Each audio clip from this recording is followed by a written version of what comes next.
Greetings, everyone! Greetings, greetings, and greetings, everyone.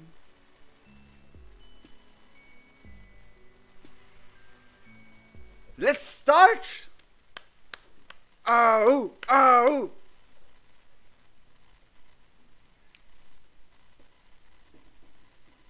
So if you're prepared to stand Marvus and or Fozzer, scream yeet, greetings, lucky clover. Oh, there we have, of cult and capt, of cultivation and captivation. Ooh, oh, Let's click it. You crash landed on Alternia 16 long episodes ago, and sometimes you feel like you've been here forever. You've had many adventures and met many Alternians, some all one, some all none of whom have become your friends. But now, for some reason, you have a hunch that you're near the end of your Alternian travels. For one thing, you seem to be coming to the edge of the populated region you've been walking through all the time you've been here. For another, the intense craving that has animated you throughout your journey feels like it might be waning. It's not quite gone, but like a diner who's stuffed himself to bursting but is still seeking that last sweet morsel that will make his meal complete. You're still on the prowl for the very sweetest morsel of friendship. Oh, yes. Fozzer's a cutie. He's a goofy cutie, and Marvus is just... Oh, look at him. Look at him. Okay. I give you guys a last chance to re-vote. If not, we're gonna start with Marvus. And while we wait, I got a new chair. It doesn't look like much, but it's a black fake leather chair. I have this over it so the cats don't ruin it. Cute baby Marvus has a nose but no eyebrows. Baby boy, baby. Marvus, clown, Marvus. Okay. And for all of you who watch also PewDiePie, yes, my chair can also do this. Oh, you have no idea how great this feels. Oh, okay. Clown, Marvus, Fozzer, Marvus. Everyone's for Marvus. There's one Fozzer from Diana Banana. Mama her clown. Lol. Everyone's for Marvus. Oh, Marvus is like... He's ripped. Like, look at him. He's ripped. Oh... 2 Fozzers and a lot of Marvuses. Well then, let's go! You find yourself ambling down the road without any particular destination in mind. It seems you don't have to do much active searching to land yourself in varying combinations of adventure and or disaster. Where will the vicissitudes of fate next lead you? Who knows? You walk for a while like that. You've just about lost all hope of running into a wacky contrivance when your palm husk lights up with a delightful and or foreboding sound of friendship. Someone is calling you. You're less excited to see that the person who happens to be calling you is Zebra. Oof.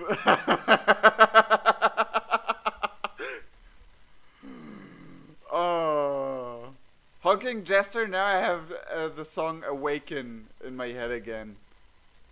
Awaken the Beast from... I forgot the name of the band. From Bat Metal. Shirtless Marvus, we were gonna die, don't even deny it. Same, Marion.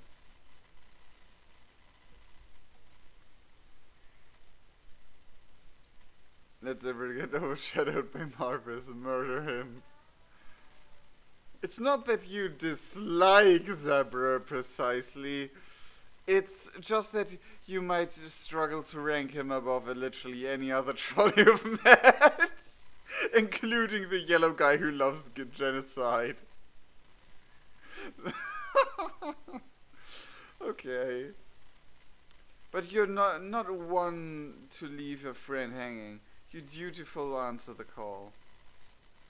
Oh, my good friend, you picked up. Awfully quickly, I might add. Oh, Jesus Christ.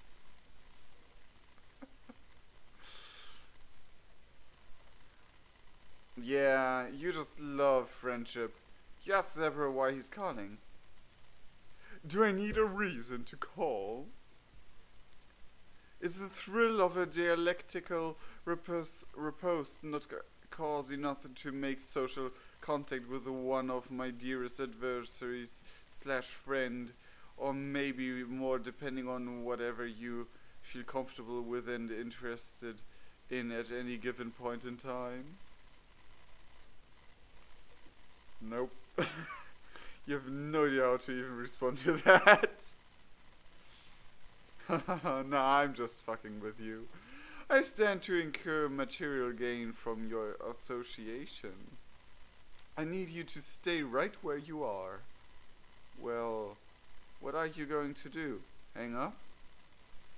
You stand right where you are and stay on the line. You ask what Zebra is up to, but he won't say.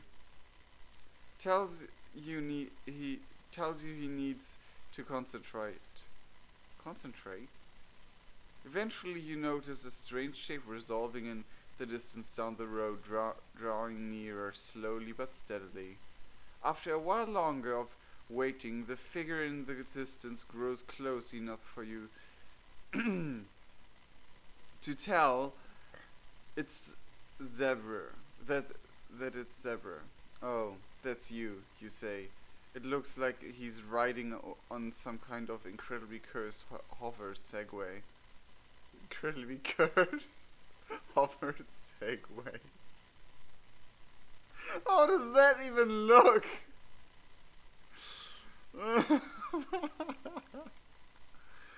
At least he's being a Fozzer now. Maybe PC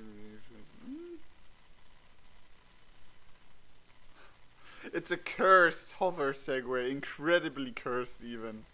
Freaking Segway. Have any one of you seen the game Segway of the Dead? It's so stupid. I love it. My chair is too big for this seat. Yeah, I'm coming, sweetie.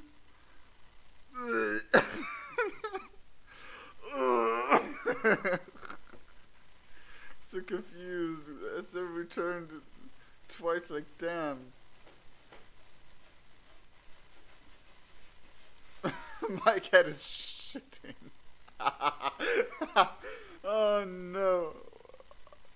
You would say it takes maybe 15 minutes or so for him to make it the entire way over in his hover scoot. There you are. Impressed by my new ride? Oh yeah, you say. You're very impressed. I knew you would be. I brought it out because tonight is a very special night. Or it will be if you'd be so kind as to make me the happiest troll on Eternia. Is he like proposing to you? What? Never mind, you ask him what he's vague blogging about.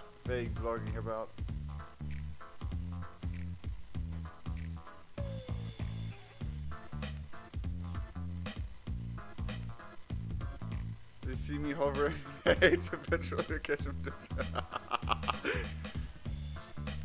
What indeed? The real question of what are you doing this evening? Well, it's not like you've ever had any plans to do anything besides stupidly bumble into one ludicrous boondoggle after another. Seems like whatever he's alluding to inviting you to probably fits the bill for being included in your long itinerary of unspecifically dumbass bullshit you were bound to get embroiled in anyway. Fantastic! Well, it just so happens that I managed to get my hands on 2 tickets of Clownfest XX Rex. Too close! And I thought who better to take along than my dearest alien associate of unspecified nature. That's a lot of quadrants.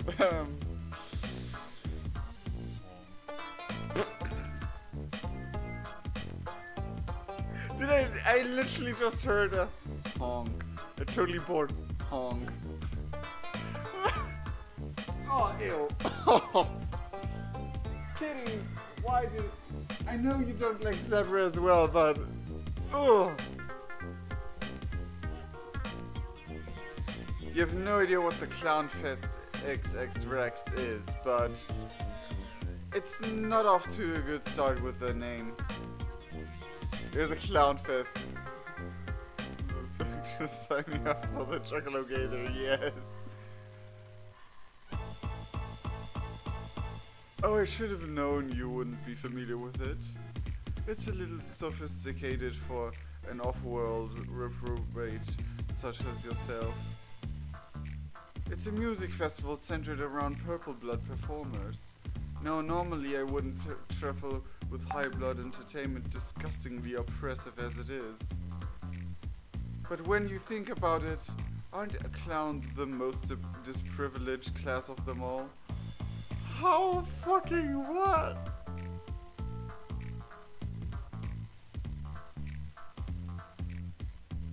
You don't ask him to explain what he means by that, because everyone would be really angry reading it.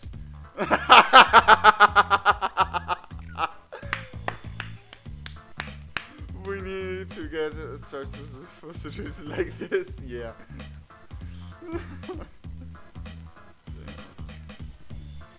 We're doing animal noises, yep. Agree to toss your meaty moral body into a clown pit to get mushed to death or whatever. Find something else to do that sounds less fucking awful. Which is the first fail? What do you guys think? Find something else to do that sounds less fucking awful?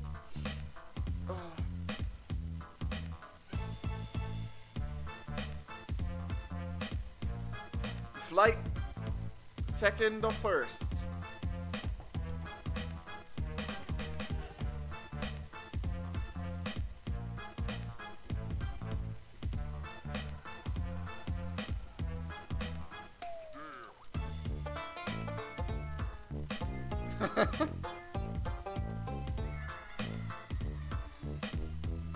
Last time the rule was opposite.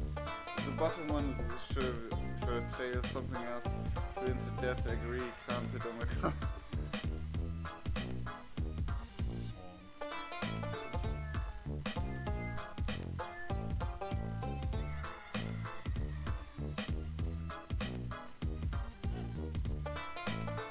Okay, so the second one is the first fail, you guys say. Yes, kitty. Cat. Everyone's going nuts about the cat.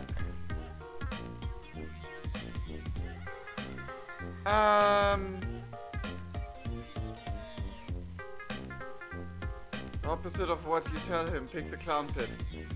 The opposite, always the opposite. You got a point there, pick clown pit so he doesn't listen ever. Double tricking us.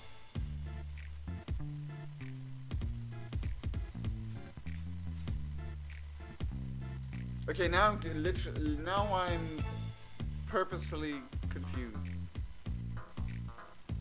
Zebra doesn't listen, so clown pit, or find something else to do that sounds less fucking awful.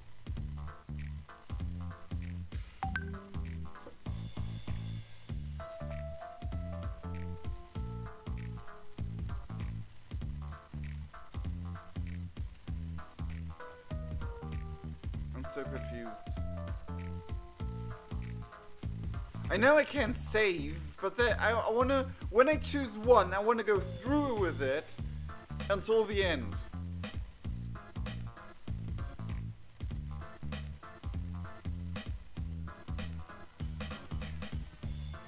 That's how I roll.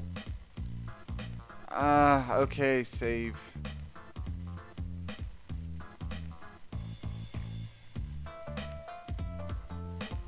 I just want to see purple titty man already.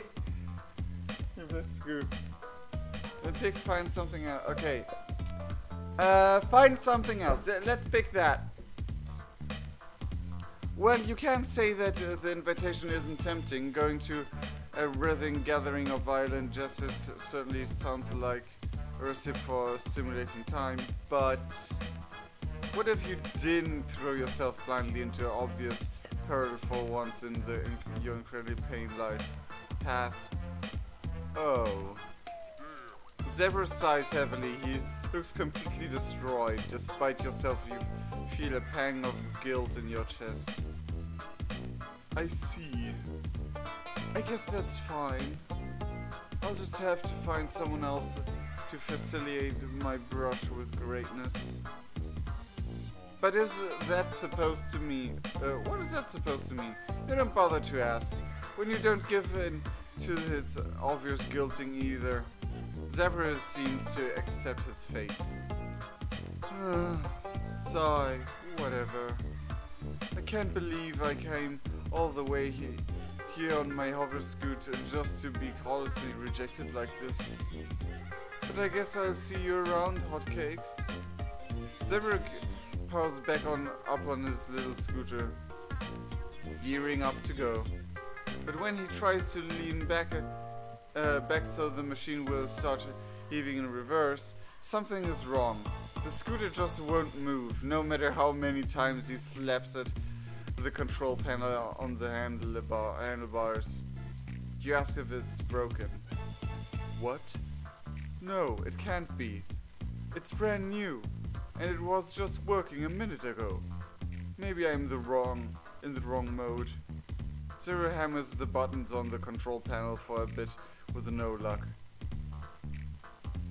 Damn, maybe it is the motors.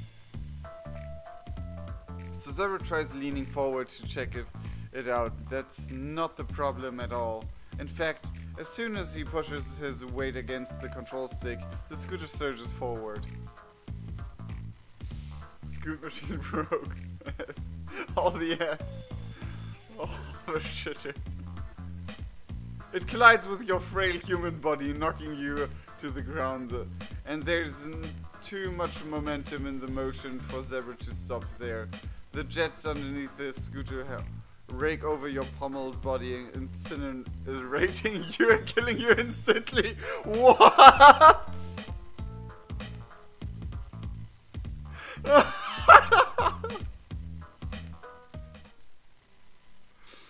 What?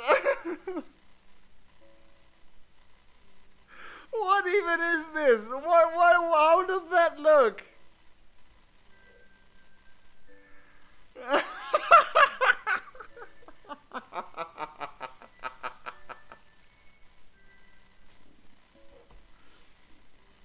Oh no.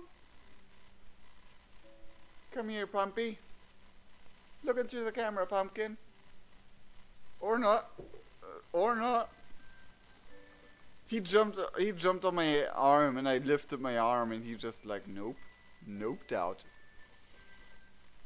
At least we got that out of the way. Oh, Jesus Christ. Jesus Christ almighty help.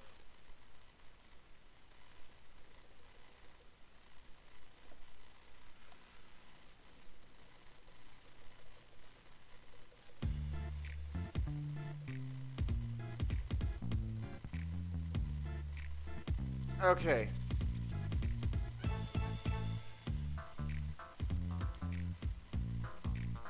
Colin over death. Wait, was I supposed to do that pun? Do a pun? Yeah, sure. Looked up. Sure. Oi, pumpkin!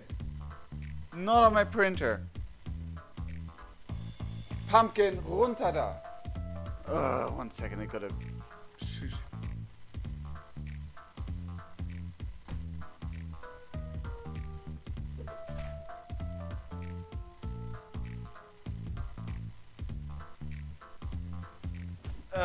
Stupid kitty. Sometimes... okay, agree to toss your meaty moral body into a clown pit to get mushed to death or whatever. Much to death sounds comfortable somehow. Oh wait, mosh pit, never mind. No, he's not. That was the worst. Manslaughter. He didn't intend to kill anyone. He just doesn't know how to drive a scooter. That's true. All pumpkin. Yep, that's pumpkin. Pumpkin! Pumpy! Oh, then Joey.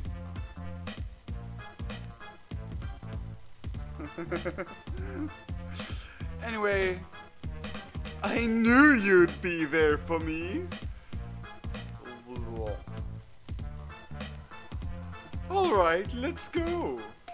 Zebra invites you to hop onto the back of his scooter so you can head out to Clownfest.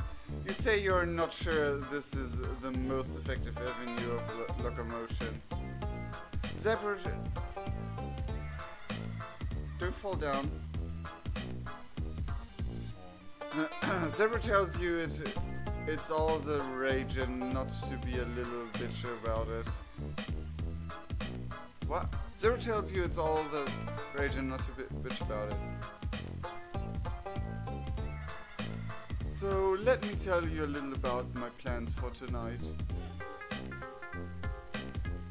It feels like the scooter is going to even slower than it was when he arrived. Now that it's struggling under the weight of 2 people. You see, my favorite rhyme juggler on the planet is going to be there tonight. His name is Marvus Xoloto. You might have heard of him. He's pretty famous. You say you've never heard of him because you're an alien. Oh, right. Well, he's only the best in all of Eternia. He came up a few sweeps back when he won first place on Slam or Get Cold. Oh, please tell me that at least you know about Slam or Get Cold. You do not know about Slam or Get Cold. Shit. Well, it's a bisweekly reality program where aspiring slam poets compete to prove who has what it takes. It's really cutthroat. It's really cutthroat stuff.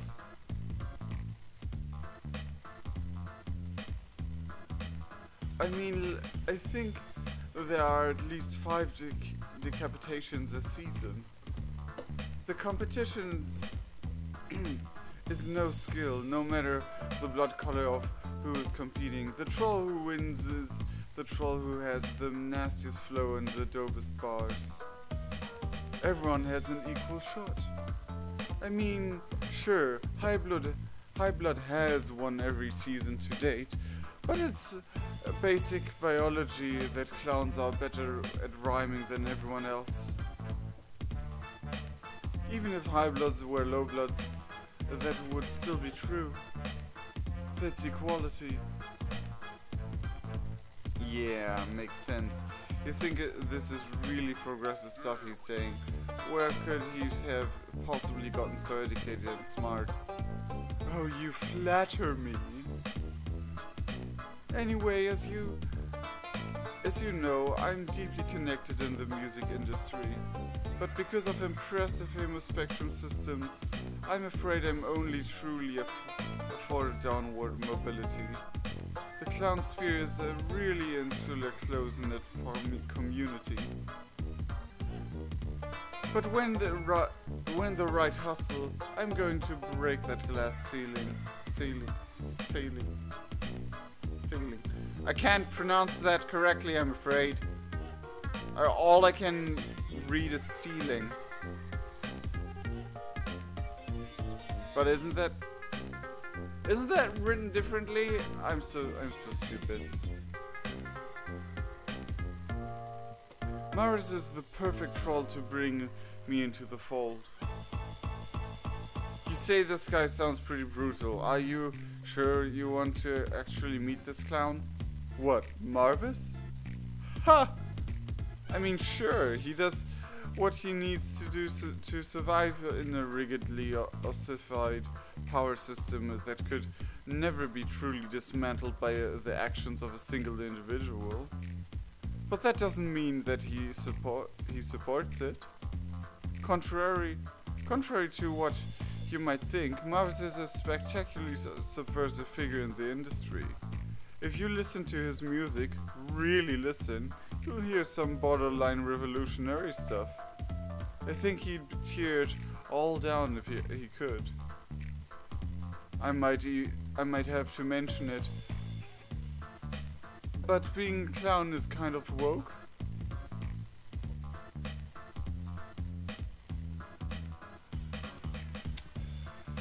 Ugh. That's why I've always wanted to probe that think pen of his. Really get to the bottom of his radical praxis and help spread his message of social reform to the masses. And you're going to help me do it. After 4 hours of scooting and one excruciatingly detailed, unbroken account of the events of the past 3 seasons of Slam or Get Cold, you arrived at Clownfest XX Rex. XX X.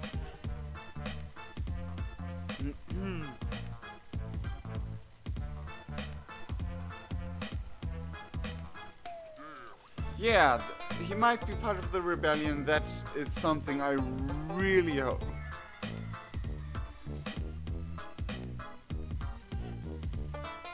Oh my god, look at that clown juggling the hot dogs, the meat products. Damn, look at all those high bloods. And there's Fago on the ground.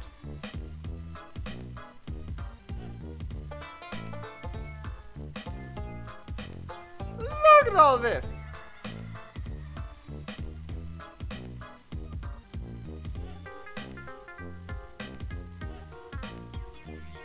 Can we recognize anyone over there? I don't think so.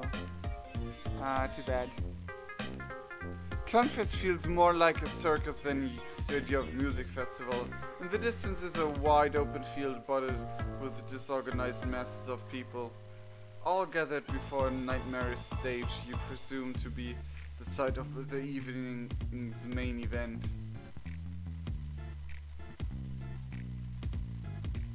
The entrance to the festival grounds opens up into something of a parking lot filled with whimsical tents and people selling various snacks and refreshments. You see a clown juggling what looks like at least 7 hot dogs, absolutely ghoulish.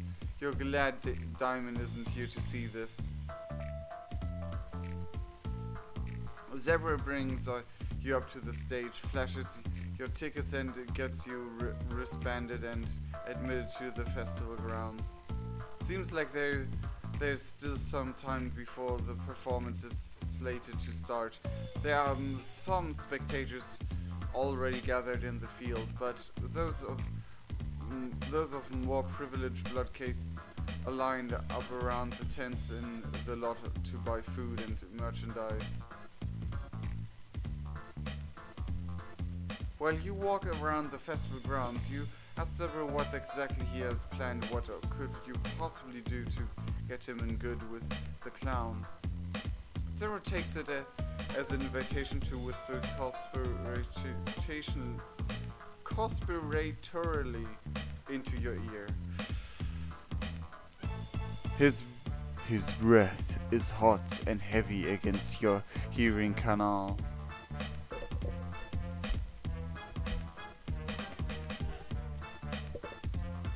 Here's my plans, my sweet little rust drop. We get and wait for the show to start. And then when Marvus comes onto the stage, really gets into his act, we gonna, you know,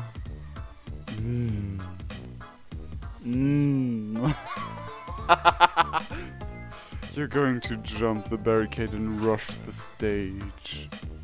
Or at least you're going to try. Of course, I'm going to stop you. I'll tackle you before you make it to the stage, and I'll call you right in front of Marvus and everybody. Wait, what? What? That's the best possible thing there. Delete, delete, delete. Oh.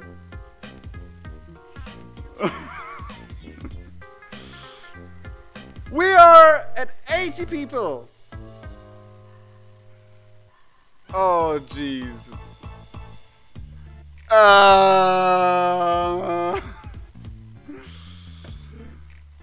Oh, boy. Ooh, boy. Oh, calm down. I'm trying to tear down the stereotypes of that low bloods are all simple-minded dullards, and you aren't doing your people any favors by reinforcing the cause of prejudice. Oh, jeez, cats. Suddenly a plan there, yep. Obviously, I'm not going to really kill you. You'll simply pretend to play dead after I've heroically foiled your black designs on Marvus. My actions will firmly place me within Marvus's Ashen Quadrant, so he'll have no choice but to recognize me. Not even the clowns are safe from him. Oh no. And then the clowns will see what a hero I am and raise me and bring me backstage to reward me. It's really a flawless plan, my dear. If you just do what you're told, nothing will go wrong.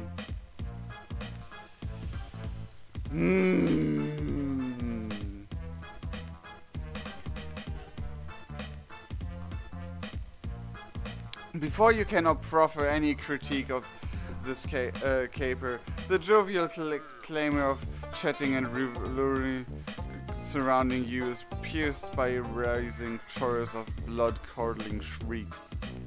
You whip out around to ascertain the source of the dreadful sound, but it becomes quickly apparent that those were not screams of pain at all. You know what's up when Zebra joins in with the ear-splitting squeals. That's him! Oh, there he is! Oh, look at him!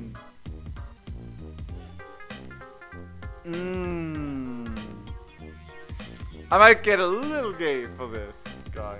Oh, just a little bit. Oof! What a man! Ooh! Ooh! It's the man of the hour himself, an expensively dressed juggalo is making... Wait a second, guys. I'm gonna... Can I do that? Yes, I can. Just for the moment. Whoops. It's a man of the arms and juggalo making his way through the crowd, flanked by the robust team of hulking indigo bloods. Now I can go back on this side.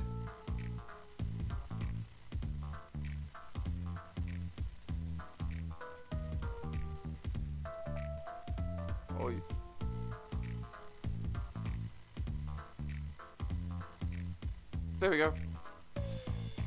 Every aspect of him telegraphs an unimaginable celebrity. The proposefully dish velvet yet fashionable fit of his clothes, the swagger of his step, the 10-man camera crew trailing behind him.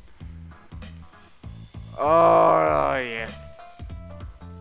He walks with a measured poise despite the chaos of racing around him. Dozens of young trolls are flinging themselves at his entourage without any apparent concern for their safety. His hair's so pretty, yeah. Oh, Marvus. Whew!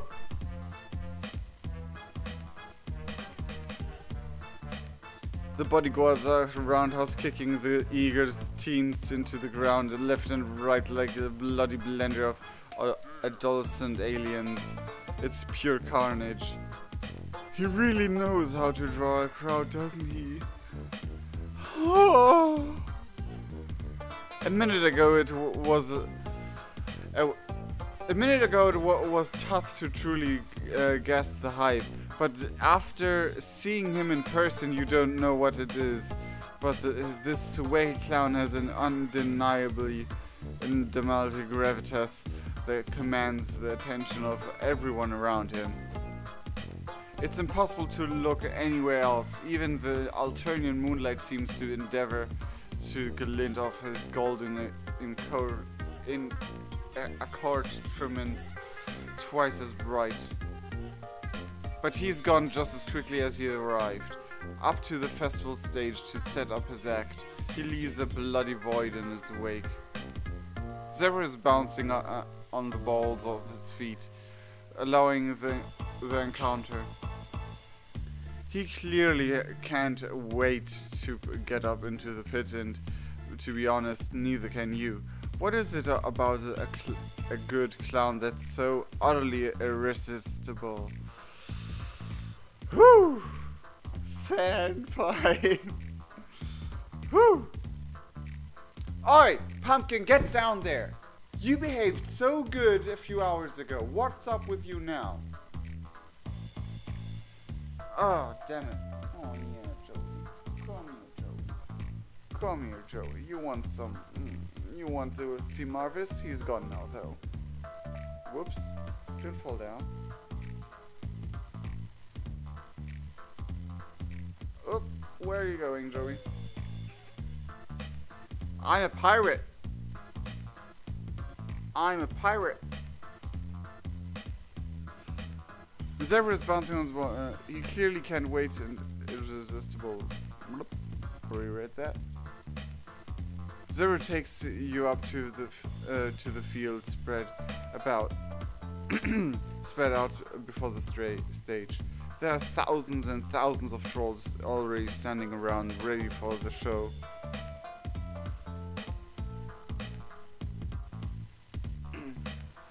Kitty!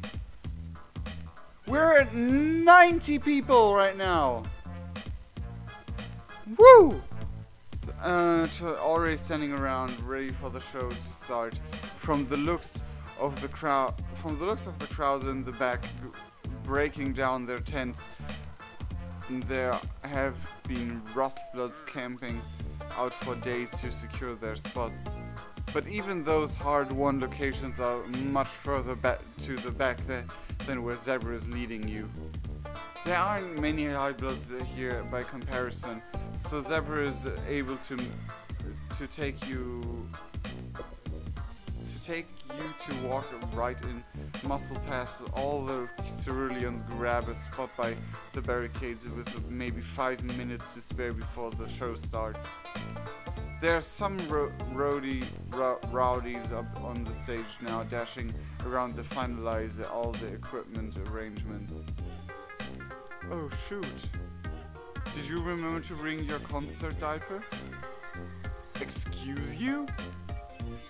Zebra turns to you with wide eyes. You're awfully close together now, boxed in by the swell of trolls pushing your bodies closer and closer to the stage.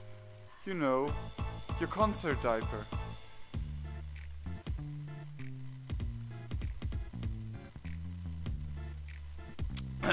Pardon? You don't actually know. You don't have a single clue about a concert diaper. You ask him if he's wearing his concert diaper. He pats the front of his pants, which you notice are looking a bit plumper than usual. Of course. You can't just come to one of these things without your concert diaper. Things in the pit can get pretty intense, bro. And you can't leave to use the load gaper after it starts. Man, you're really going to regret not bringing your concert diaper.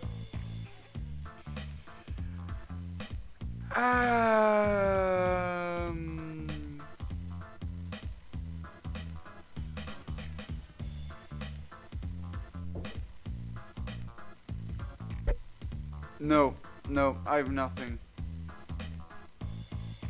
So it's everyone around us. Ugh. What? So is everyone around us. Ugh. Before you can even attempt to formulate a response to that, the crowd breaks into horrendous cheering. Your heart skips Your heart skips a beat as you look up, but of course the clown who's clambering up to center stage isn't him. Marvus is clearly too hot to blow on the first act. All the same people are real fired up over this raggedy juggalo. He seemed— oh jeez! Kitty!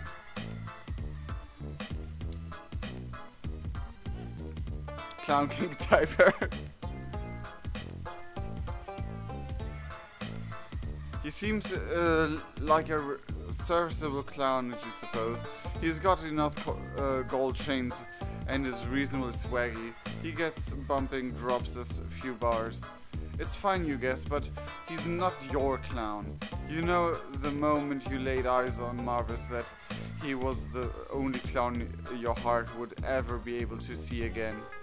Zebra leans into your ear and just has to yell to be heard over the sounds of the music and the crowd. Something's wrong with my desk. Or with my chair, probably. Just sit on the tip of my chair.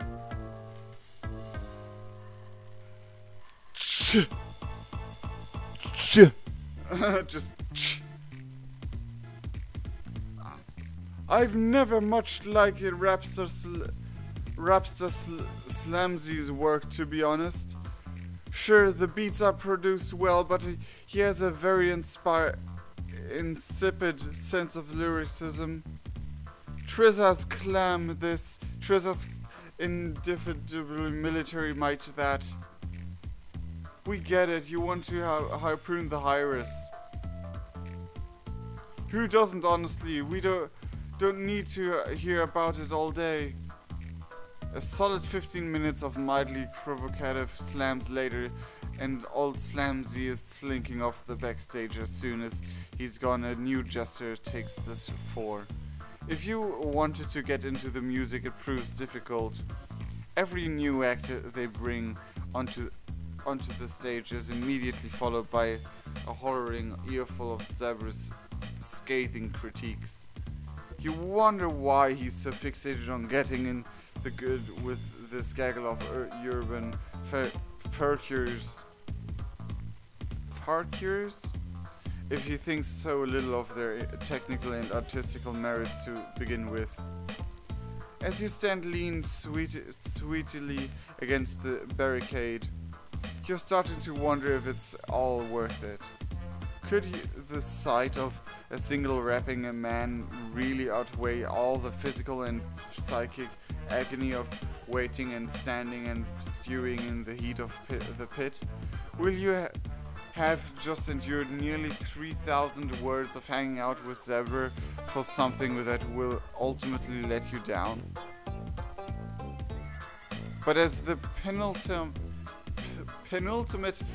clown throttles off the set, the taste of the air changes. The lights on the stage go dark. The booming sound system goes quiet, and the tremendous hush falls over the crowd.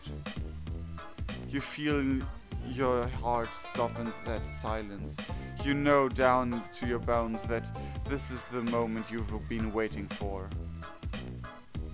From Sea Dweller to Rustblood, nobody moves. The sound of his light footsteps against the darkened stage could only be audible to someone as close as you. The anticipated swallows you whole. When the floodlights snap back on and illuminate his astounding figure center stage, you feel it. Though yet of modest stature, the slanky juggalo has the presence of a man 1,000,000 feet tall. He radiates a power the likes of which you've never felt before. You feel him inside of you intimately, religiously, indelibly. Yes, this is it. This is your clown.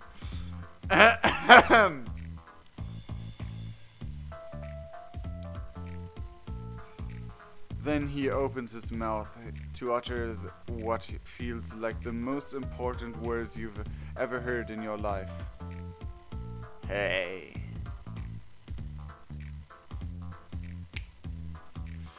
Ah, yes.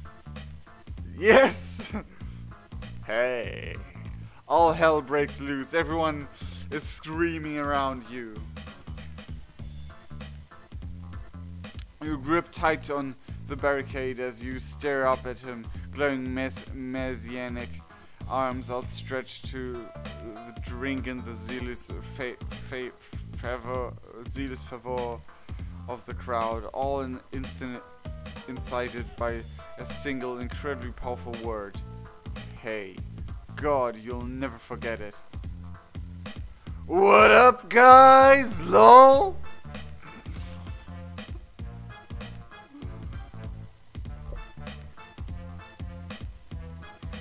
Oh, damn it. You truck's ready to cook? You can't help it. You start screaming, you're so fucking ready. Lol, these buddies are baking beans. Be baking beans. Shiz. Any of y'all forget your concert diapers because it's rank out there? You feel wrecked by shame. How could you forget your concert diaper? You'll never be so foolish again. But it's aight. I'm freshen things up here. You hear me? Saber takes a hold of your hand, squeezes it tight, and appreciates the gesture. You appreciate the gesture. God, he's so fucking beautiful. Gotta agree with Zebra on that one. You understand, you feel deeply, utterly devastated to how far out of your grasp he is. Why would a man like that ever even look at you? There's no way someone so tremendous, so magnificent, so extravagant would waste his time offering his friendship to someone as insignificant as you. But as desolated as that feeling may be, you aren't ready to put him out of your life. You just yet. Maybe there are other ways you can be close to him. Listen to his music, follow him everywhere he goes, dedicate your life to him. You want to know everything about him that you can. Maybe in this way you can honor him, befriend him in your own heart, if not his. Is a love one-sided any less beautiful? Well, when the music at last starts to blast through the speakers, you sense the pain in your legs and your back disappears. You feel nothing but streaming euphoria. You thank the forces of serendipity for guiding you to the glorious epiphany of this beatific singularity. The show's nothing to scoff at either. You, a highly discerning individual known to frequently make posts online regarding the quality of rap and whether or not those who purport to possess such ability to do in fact, not face. why was it face in my head? Have the requisite bars are fully blown away by the act.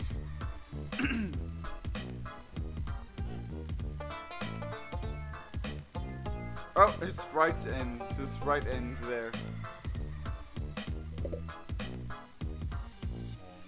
It's some really good stuff. He's just really going in hard, but with those raps, not that intensity is the sole barometric of the quality of hip hop. With 92 people, guys.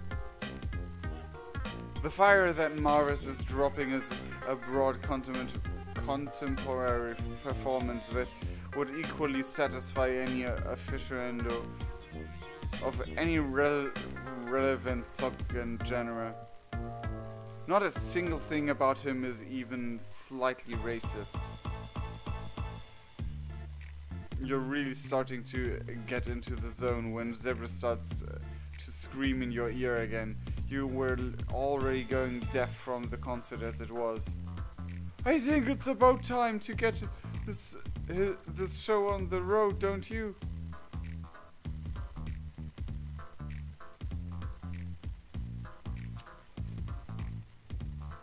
Okay. What do you guys think? Go along with Zebra's cowardly and nefarious plan to scam your beloved clown? No fucking way.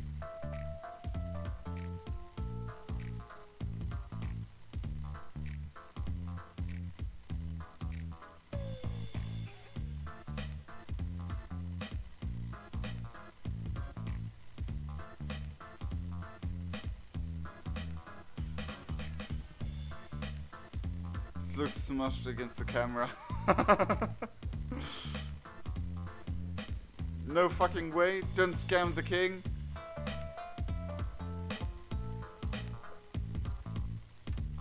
Would he need to though? Fuck Zebra. Let's try no fucking way first. I would personally love to die in front of Marvus by Zebra. Go along, cause then if that's a fail we'll be able to see more of Marvus. No, please no, I'm loving the clown. No way. Everyone's saying no way first. Cute Fantasy is even begging me. Well, we're gonna do both sides either way, but which one first? There's a good clown in first. Save first. Scam. So I have more no fucking ways. No ducking way. So far, no fucking way is winning. I think. Don't do it. Don't do it. Save first for later.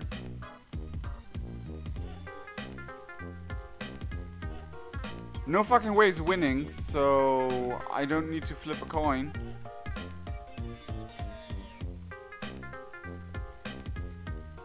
Wow, it's so warm here. Oof. Oh, hello there, pumpkin. I didn't see you. It's so warm. Whew. Or is it just the clown? Let's do no fucking way first. Are you kidding? You say. There's no way you're going to vault over that barricade and try to make an attempt on Marvus's life, fake or not. For one thing, that plan is fucking stupid and you'd immediately die. Second of all, Marvus is so beautiful artist with the soul of a true poet, and you're not going to help anyone attempt to exploit his celebrity for your selfish purposes. You conclusively inform Zebra that he'll have to find someone else to help him hoodwink sweet Marvus. What's that? I can't hear you over all the incredibly vicious and beautiful rapping. You tell Zebra that you're not doing it. You just want to listen to the rest of the concert and enjoy yourself. Zebra seems horribly taken aback. What? But I thought we were friends. No. No. You reassure Zebra that you are friends, but affirming a friendship doesn't necessarily require one to embark upon a ludicrous suicide pact in order to socially hornswoggle a rhythmically gifted Mary Andrew. You're hardly Thelma and Lucy. Get real.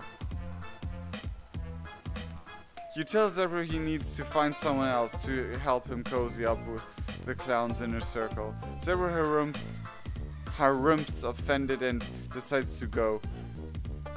He starts to push her way through the crowd down the length of the barricade. And with that, you're free to turn your gaze back on this mirthful eminence and embrace the new piece you have found in his artwork.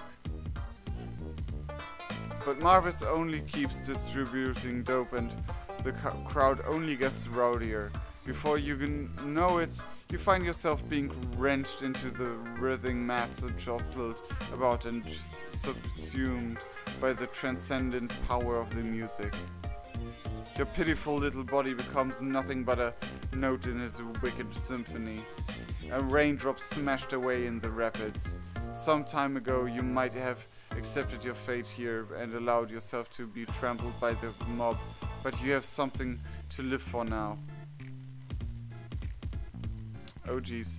Even as you feel yourself begin to physically break, those sick beats tether you spiritually and to the mortal world.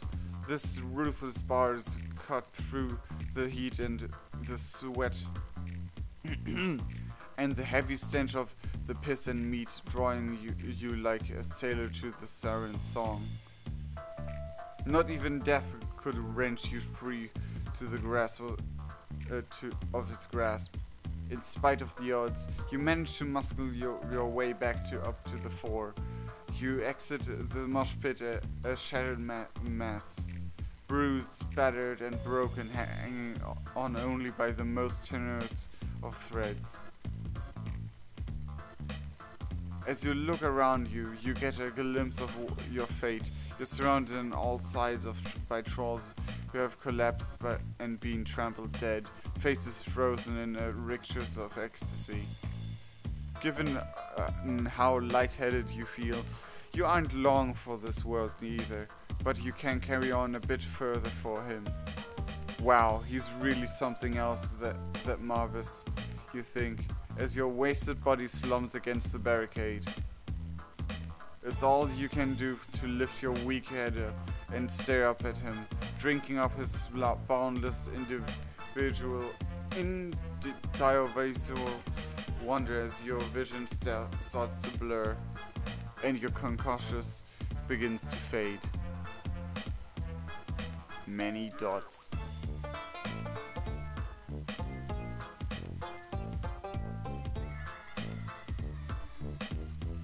Dots.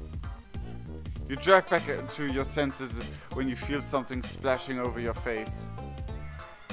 Holy! Whoa!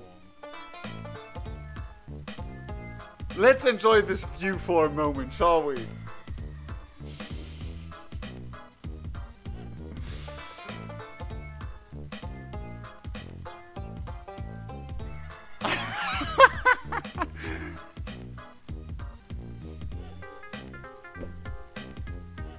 In every clown thing we died once, hooray.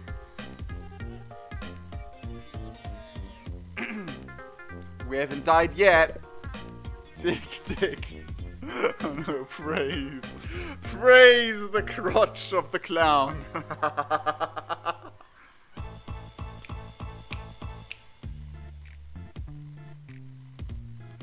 You cast around wildly for the source of the water.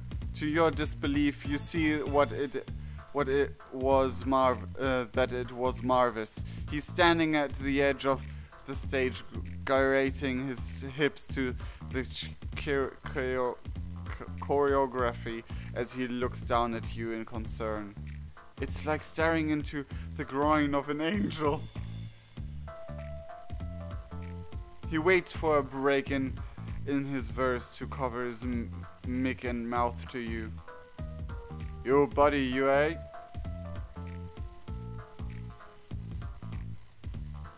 Yo, buddy, you aight? You can't believe how gracious he is. To see a humble fan such as yourself in pain and stop to make sure you're okay. Is this real? Or have you passed on to heaven after all? Clown heaven! Clown Valhalla!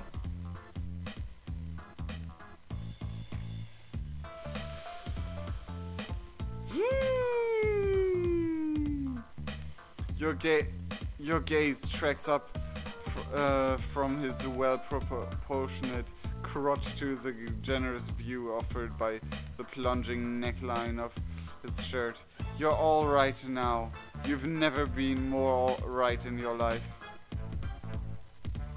Marvus jumps off the stage into that impassable purgatory that separates it from the pit, the gods from the mortals, and makes his way over to you. He stretched out his hands. Hey, babe. Want to dance?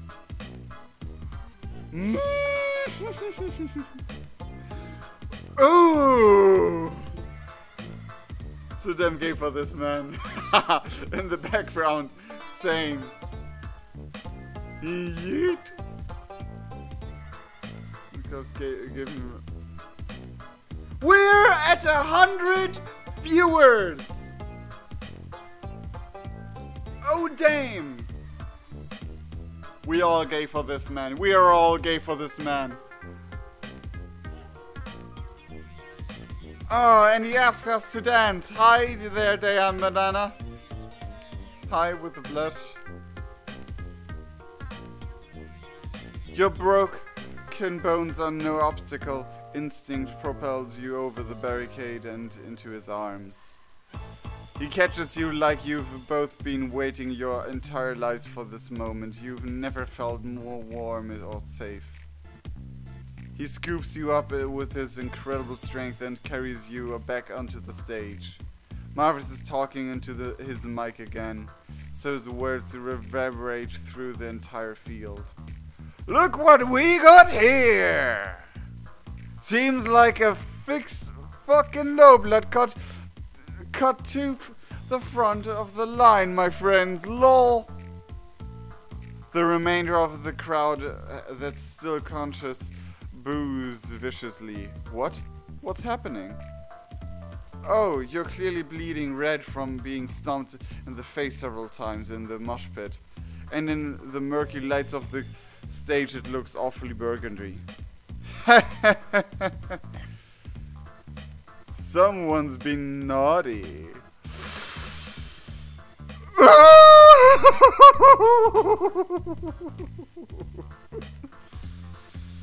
Someone's been naughty. Oh.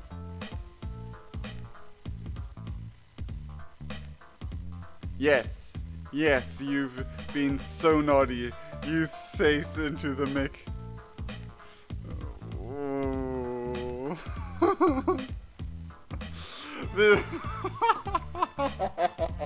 We're to 107!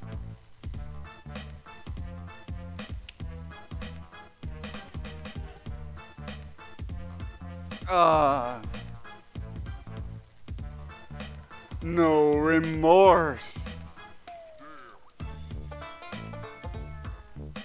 For damn shame. The crowd jeers.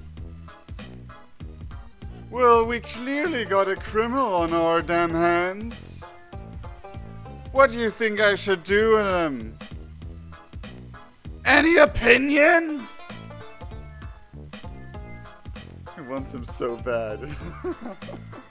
Spit on me, oh Stella! Woo!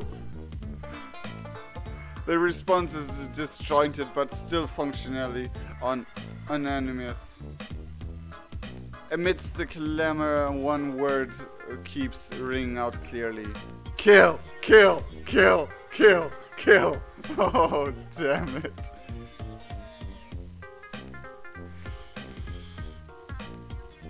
Whoa, y'all want me to kill him?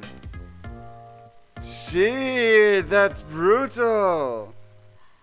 Well, I ain't one to let down my fans, you hear me? Justice be fucking done by my very men.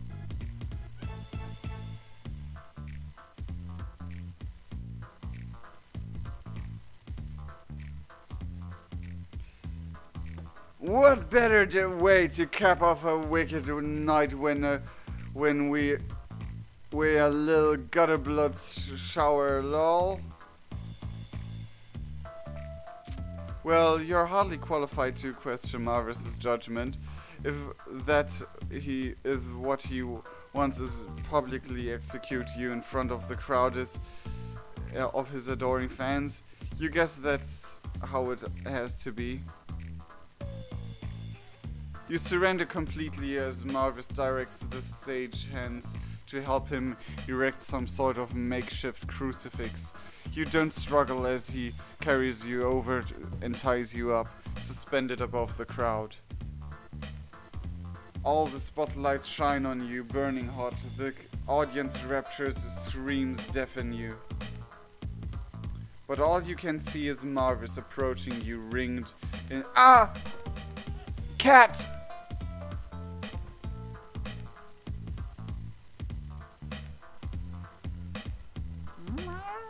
Look, this is him. This is Marvus, kitty. This is Marvus, Joey. Look at him.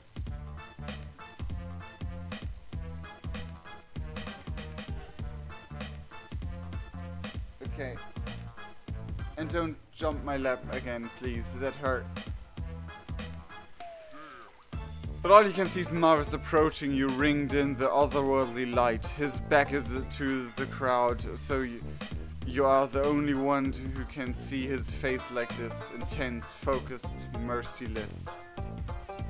A gaze meant only for you. You've never felt more special. He steps up before you face to face. You stare into his eyes, enthralled, such clear eyes. So potent and beautiful, your only regret is that you can't gaze into them for longer. Damn, there's a blade in his! Ooh! There's a friggin' blade in his staff. Marvus takes a hold of his cane and in fluid motion draws out its rapier-sharp hidden blade. The metal glints 1,000 colors in the light of the stage, almost as awesome as he is. You hope he strikes true. Yours will be a magnificent death. But then he winks.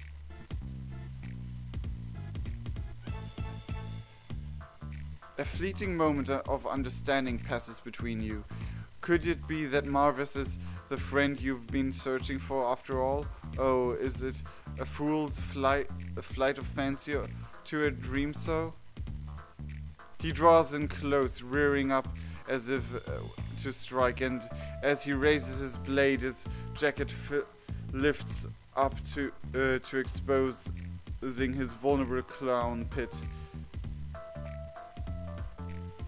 If you leaned in just now, maybe you could take a whiff, respect yourself.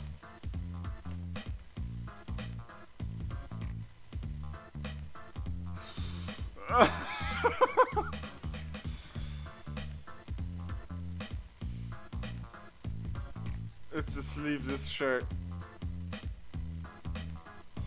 No.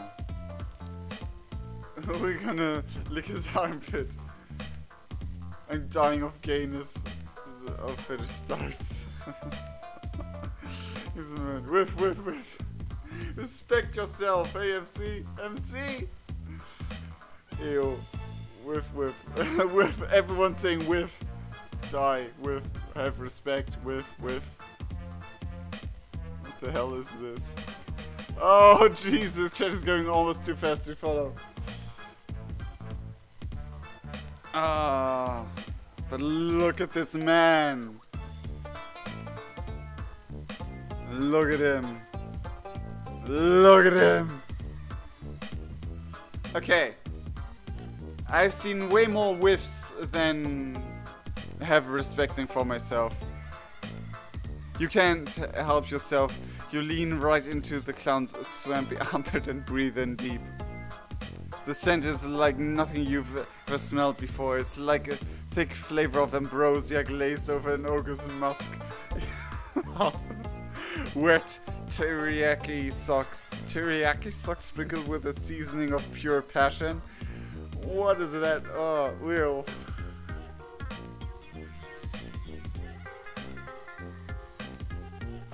Is it just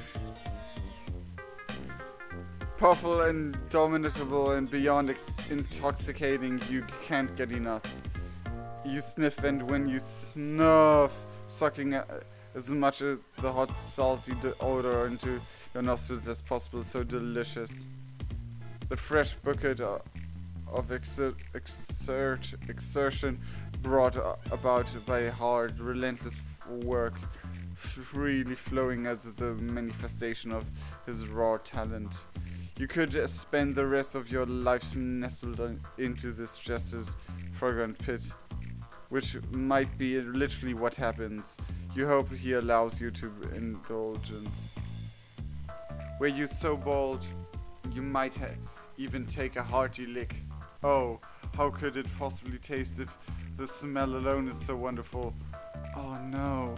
Would that you could suckle even a single drop of that sweet just as hunky-dank? You imagine some poor Let's Player having to read every sentence of these artifice paragraphs aloud and get a little hot and bothered. Yep!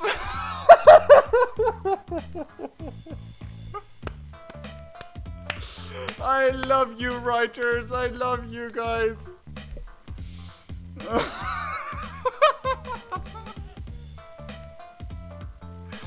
I love you guys. 111 people watching right now, while I almost lick this guy's armpits. Oh no. But you aren't quite that brave. Oh damn, look at this. Ah. 112 even people. Marvus brings down the blade. It sinks deep into the wood beside your neck. This has no accident. A jester so powerful surely would not miss. He's sparing your life. You're so humbled that your bladder evacuates on the spot. Your urine is as hot and on your legs as Marvus gazes on your face. You really wish that you'd thought to bring your concert diaper. Marvus gives you a look and then glances pointedly to his cane sword. You take the hint and make an exaggerated reaction like you've just been stabbed for real. You grab at your neck, pottering, flailing. The high bloods right at the front can tell you haven't really been stabbed, and they're a little disappointed, but it's not as clear to the trolls further back. Somewhere around the massive teal bloods, the illusion really hits home. They start going fucking bonkers back there. The opposite wave travels back to the Burgundies and then recoils back home to the high bloods. You crack one eye open as you play dead. This time, it's nothing like the controlled mushing during the performance. This is pure anarchy, a whirlwind of death and brutality. Trolls are at each other's throats, literally ripping each other apart with fang and claw. 116... 120! Damn, we're breaking all records! Oh my god, guys! All the blood spraying into the air makes the humidity really skyrocket. At some point when the record becomes less than melodic, the clowns all come out of the final encore to drown out the sounds of the screaming. They start wrapping up a real storm. After about 45 seconds, a full 2/3 of the crowd are completely dead on the ground. Wow. Wow. Everyone loves the clown. 124. Guys, I earned myself another ice cream by the double. We earned ourselves another ice cream. Let me see those ice cream emojis if there are any at all. Damn! The performance finally ends once every single troll in the crowd has collapsed either from death or exhaustion. Only once the audience has worn itself out to the clown call it quits. They all start filing backstage, but for Marvus, who stops to take you down from the cross. Your beloved clown cradles you in his arms like a piada, gently petting your blood-splattered face. You hang in there, fam? You tell him yes while continuing to play dead. You don't want to foil his ruse. Okay, gravy. We're backstage with Marvus. Not Mavis. Ice cream all over the place. Yes, I love you guys. I love every one of you. He picks you back up and carries you off the stage. The clowns have a little green room set up in the backstage venue where they're all mixing and relaxing after the show.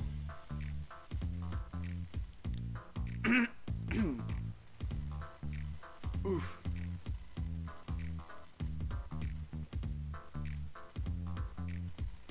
I think my voice is gonna be gone tomorrow. Nobody seems concerned to see Marvus carrying in a 90% dead alien or particularly rattled after witnessing thousands of trolls savagely cannibalize each other either. There's Fago. Yep. Hype is it? MCF sex. What? Oh damn. Hey, want a Sandy? A Sandy?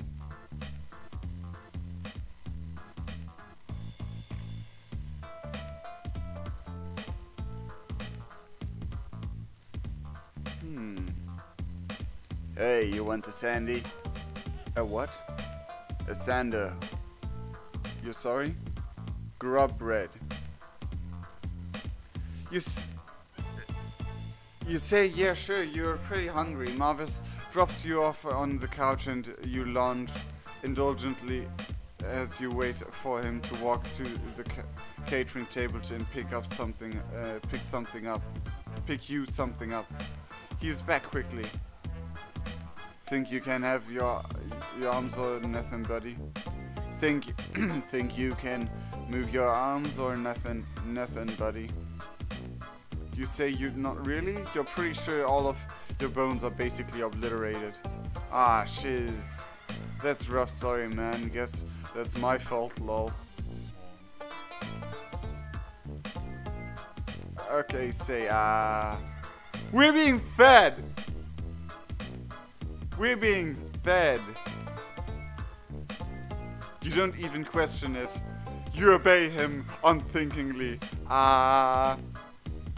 You nearly choke when he kneels beside you and starts pressing broken off pieces of grub sandwich past your trembling lips.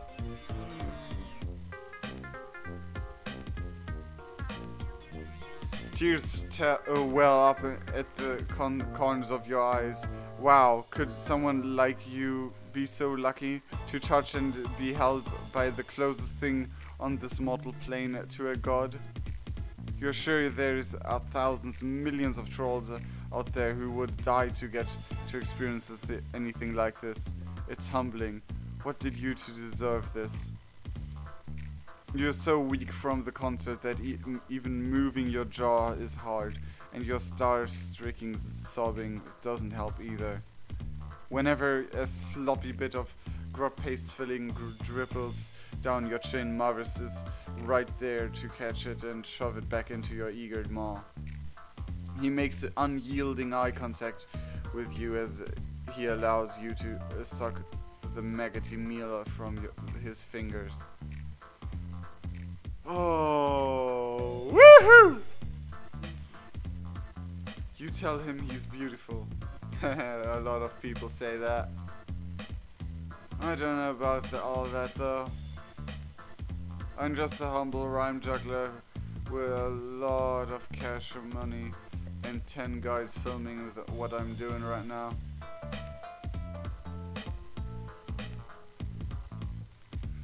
When you're finished eating your sandwich, Marvus kindly wipes all of the mess off your face. He's so gracious that you can't believe it. You're so glad that camera crew is here to capture all of this, so you can watch it and relive the experience of receiving his kindness again later.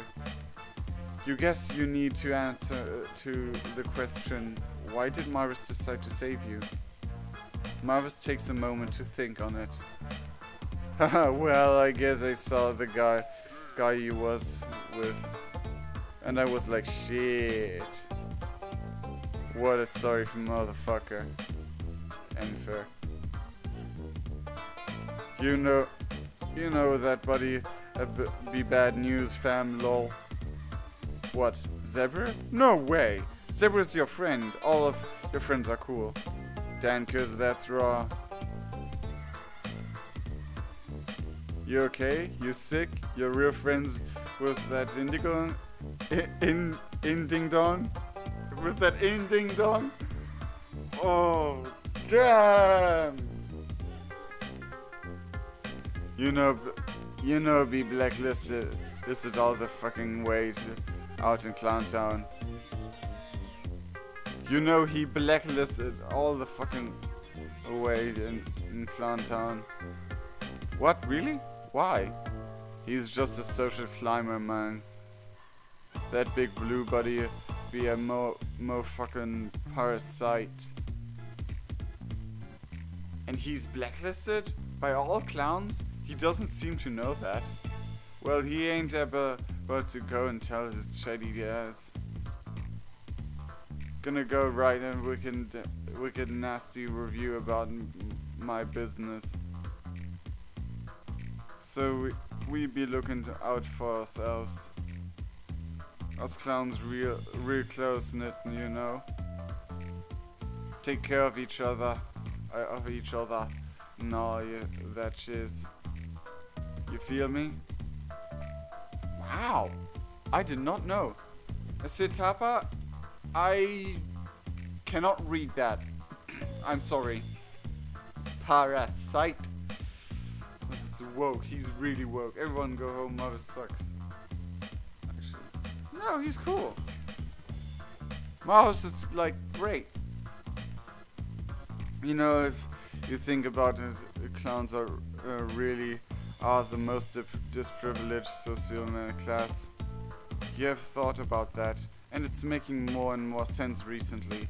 You'd love to engage in nuanced discourse with him about clown privilege or the lack thereof. Yeah, 'cause though we nominally occupy a position of social power in the institutional hierarchy of the hemispectrum, we be subjugated none to dampening our powers like no other.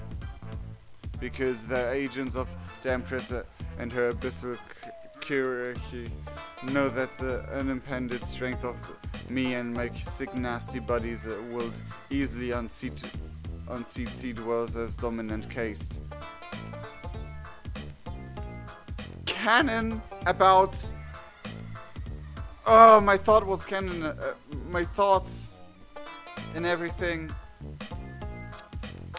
My design of Slaylock is being more canon than ever.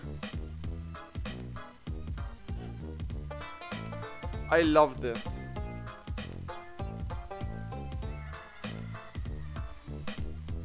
And if Purple Blood and be objectively superior to Violet in every metric of strength and power, influence, despite chromatically preceding them, and the only reason we don't rise up and rip the fins off their slimy little faces is an eternities of religious persecution and culturally immutable precedent.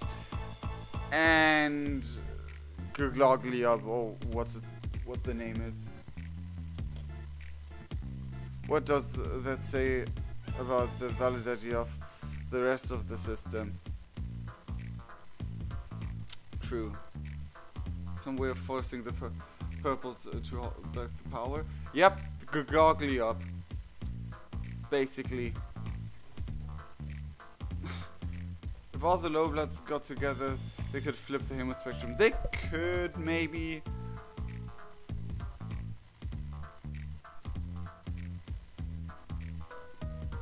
Maybe. But...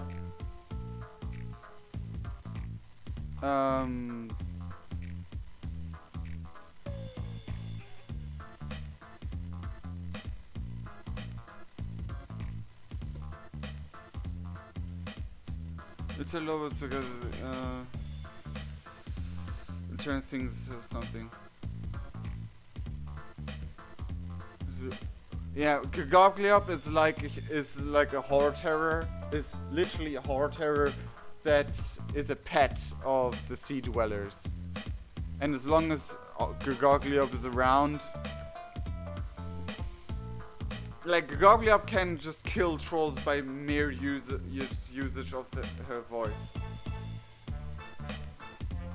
Doc Scratch isn't, well, he gave the pet to them, and their religion is kinda a thing, I think. But all of this entire route just proves my Slaylock design.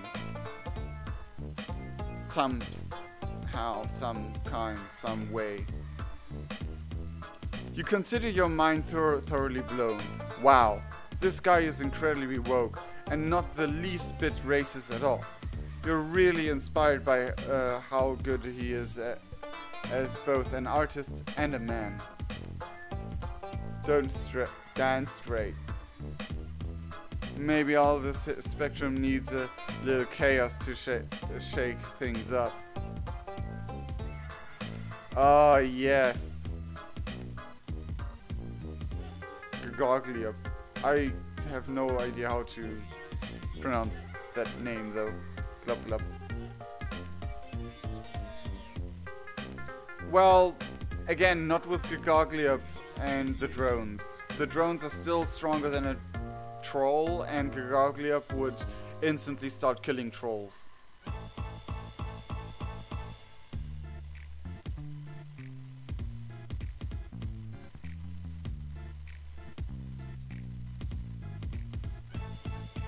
Really makes you fucking think. You hear me? God, you do hear him. It makes so much sense. He makes so much sense. You make so much sense. Together. Marvus smiles at you as you hold his hands. You don't you don't want to let go. You're afraid you'll never see him again if you do. You're not sure you can live like that. Maybe you can't be always by this side. But maybe sometime, occasionally. 113 and 30, guys. on the side of the high bloods. It can release sounds which kill low bloods. It can kill literally everyone except the Fuchsia bloods. Like the vast Galop killed literally every troll. Literally every troll in the galaxy besides the Condess herself. Only the Condess herself survived it. Because a meteor hit Gogliop when the troll kids played Spurp. All you want is to make a friend. Of course it'll be your buddy. Here you add me on Chitter. And next time I got such a show, maybe I'll hook you up with some wicked kids. VI_P. Rust Emperors represent. Rust Emperors represent. Rust Emperors represent. You hear that? If he's not part of if he won't join the rebellion, I'm gonna, I don't know. Yeah, but she can also release sounds of lesser intensity, which can kill off smaller amounts. Yep. Like, the thing which holds them under her thumb, with which the Empress holds everything under her thumb, is Gogliop. So I'm really intrigued on how Gogliop will play its part in Hiveswap. Because Gogliop can't die, but it's still there. And always was for like millennia. Rust Emperors represent. Make sure to check out my link in my bio for merch if you're interested. I want merch of him now. The promise fills you with so much hope and light and joy. You can't believe it. You did it. You've made the greatest, most ultimate friend of them all. Your shining light, your reason for being. Marvus, the truest buddy you've ever had. True buds! We made true buds.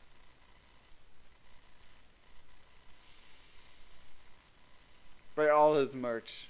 All his merch. Nipples? What? Nipples?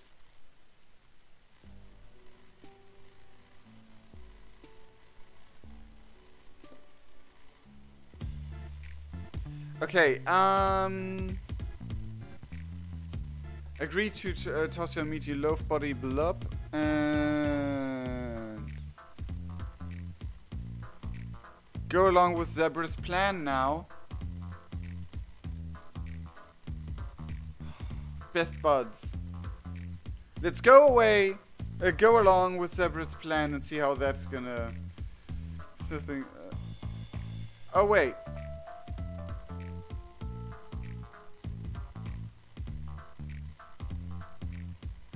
I think that's one of the not true choices things. Okay. Do you guys want to go along with Zebra's plan, or do you want to see if there's anything different in the ending of not sniffing his armpit? We need to do the top with this time, I know. I know, but some peeps might want to see the plan. We already had no fucking way. Diana Banana. Background also plan? Okay, then let's go along with Zebra's plan then.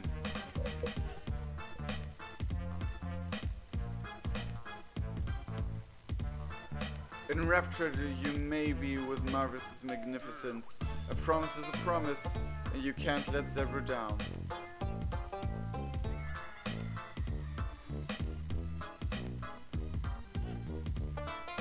No more kinks, please. And you can't let Zebra down. You wait for the right moment and start to vault up over the barricade as quickly as you can manage and clear the barrier and drop down into the gutter between the stage and the crowd. You're not sure where to go from here. You glance back towards Zebra for guidance, and the crowd has noticed what you're doing. Alright. The onlookers are swarming with rage at your insolence. Zebra makes his move. He starts to follow you up over the barricade, but things don't go as planned.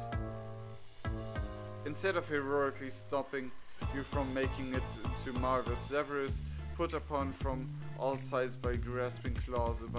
They don't recognize what Zebra is trying to do.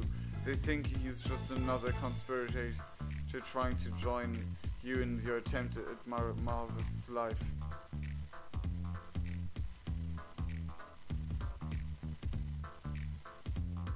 You watch in stunned horror as the two trolls closest to Zebra take hold of each of his arms, dig in their claws and rip them right off.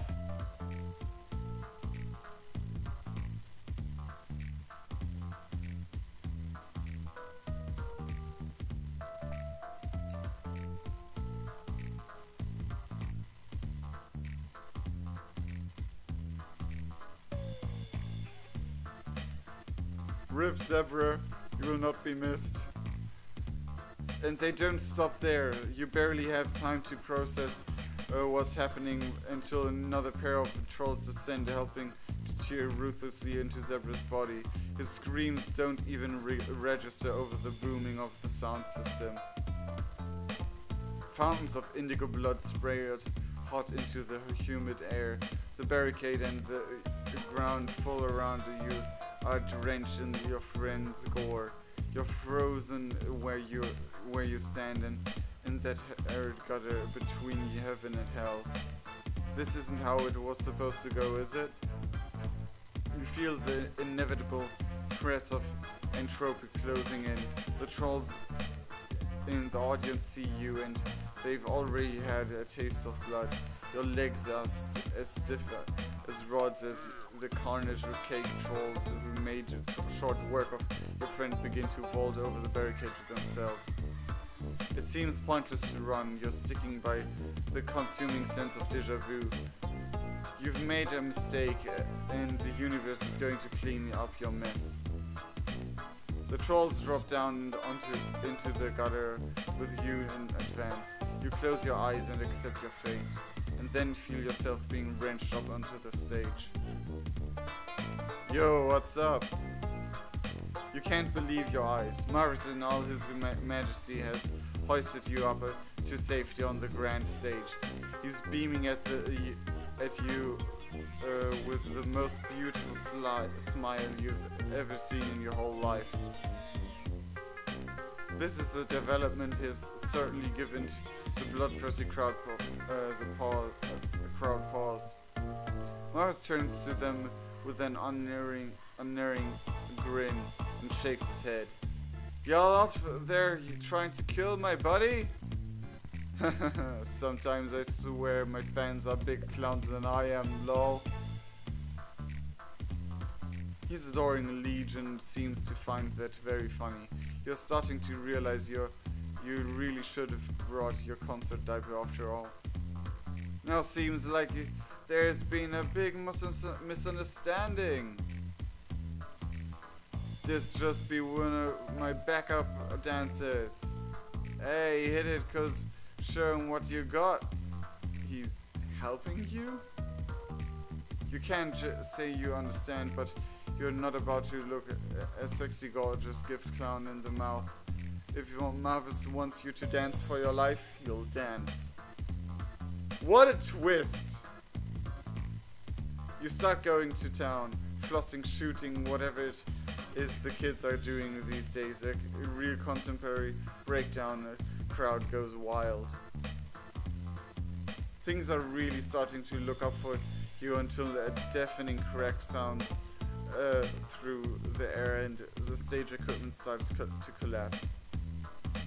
It all happens quickly. The bolts of all the stage scaffolding burst out of their settings. The lights catch fire and one of the massive 100-foot screens behind the stage comes loose of its moorings. You'd have been easily pancaked by the huge screen if not for Marvus expertly clown stepping on you and himself out of the way. Half of the crowd isn't so lucky. The big screen shatters when it hits the stage, raining a 100-foot area of trolls with vicious glass. Shiz. Right when things were just getting started. But the sound equipment was all obliterated by the sudden collapse. Nobody can hear him but you. For a moment, your hero looks lost. Man, we better bounce, suckers.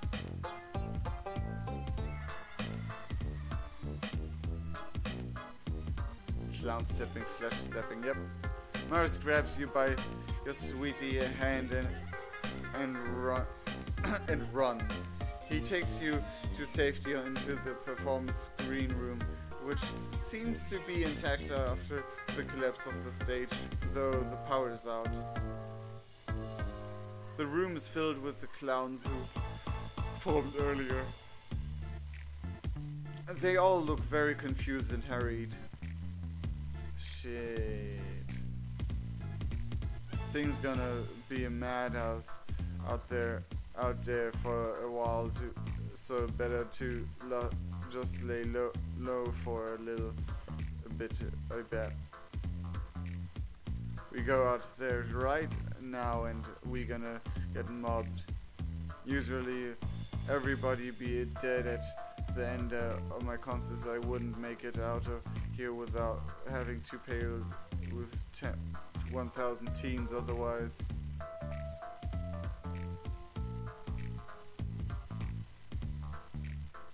You're a little rattled, to say the least. Marvus takes a good look at you. Fuck, man. You shiz yourself? You start to cry. You didn't bring your concert diaper. Aw, man, it's aight, don't cry. Look, you're hardly the first buddy to ever shiz themselves at one of my concerts. I'm used to that smell. To be honest, it's comforting. You sniffle and say, really? You wouldn't want to bring even the slightest inconvenience to this wonderful life. Yeah, I'll let it cook. Bring it in, Broheim. You ring it in. The two of you share a nice melodious hug. A hug? It's hard for you to understand what's going on. Why did Marvus save you anyway? I saw you was hanging out with that blue bro who always trying to get his snuff chewed up me and my jugs shizholes. And then you trying to make a real run for me. Gotta say that's brave. Gotta ask a buddy where they got the bulge rods to try to pull something like that. Respect. Well, it wasn't really much of a stunt. You were just going along with your friends Lucas plan to try to scam him into a friendship under false pretenses. But it was a really bad plan, and your friend was killed on the spot immediately, and now you're pretty sure you're comically fated to die due to making a non-canonical decision. A non-canonical decision. What do you mean non-canon? Alla this be non-canon fam? Alla this be non-canon fam? What can it even mean to be non-canonical within the context of an inherently extra canonical framework? Skeet brap. You're not sure.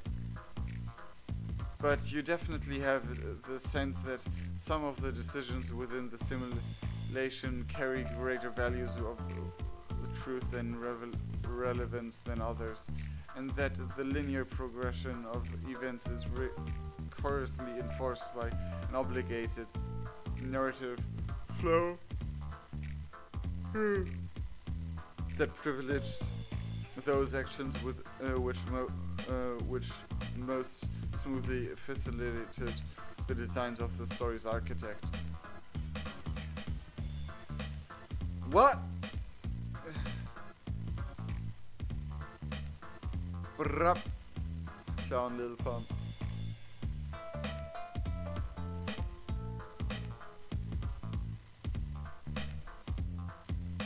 Too powerful to be contained in the game. Oh jeez. Sure, you can hear that noise that way, but I say you're the architect of your own fate.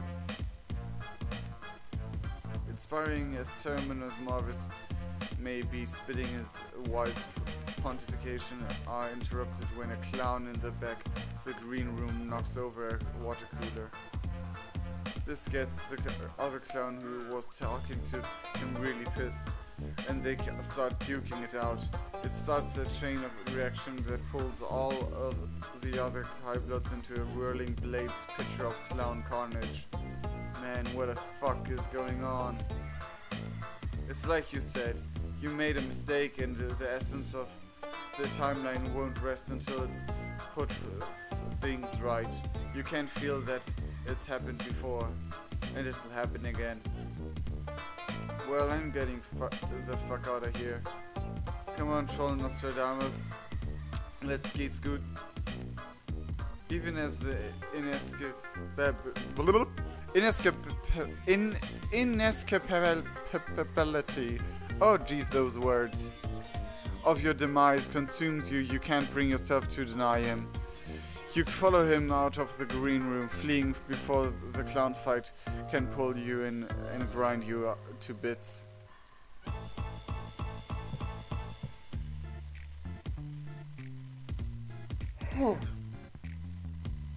Out here, you're the one who has to help Marvus. In the open air, it's an unending procession of teens' quick-time events. Some of them are carrying buckets. Is that the troll equivalent of flinging your underwear onto stage? Just throwing buckets at your heroes?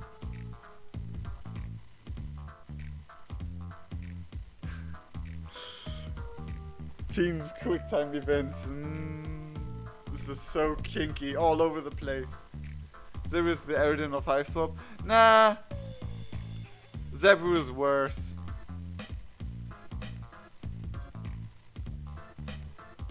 Why buckets? Because buckets are something oddly sexual, but also EO in troll society. They wanna smash. Yep, Shauna. Ah, jeezums. You just need to keep punching them out until you finally make it his rich guy clown limo. The driver's nowhere to be seen. Marvus gets behind the wheel and you hightail. So Marvus gets behind the wheel and you hightail it out of there. You stick your head out the window and look back. There's a nasty storm brewing in the distance. I know somewhere we'll be safe. You make sure to secure your seatbelt.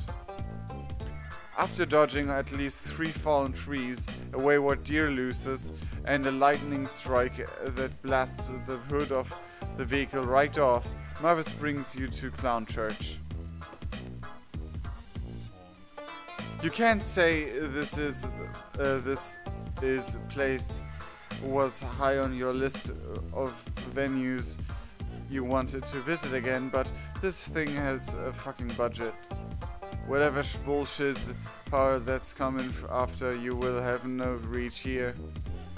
This be hallowed ground ship is natch.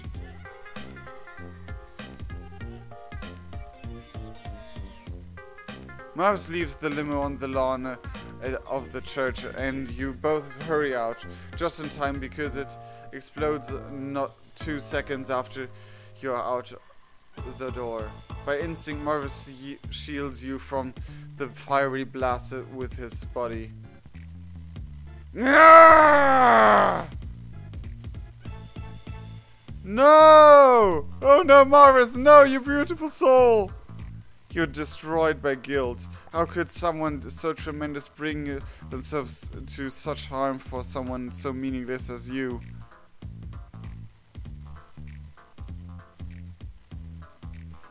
We're back in Clown Church.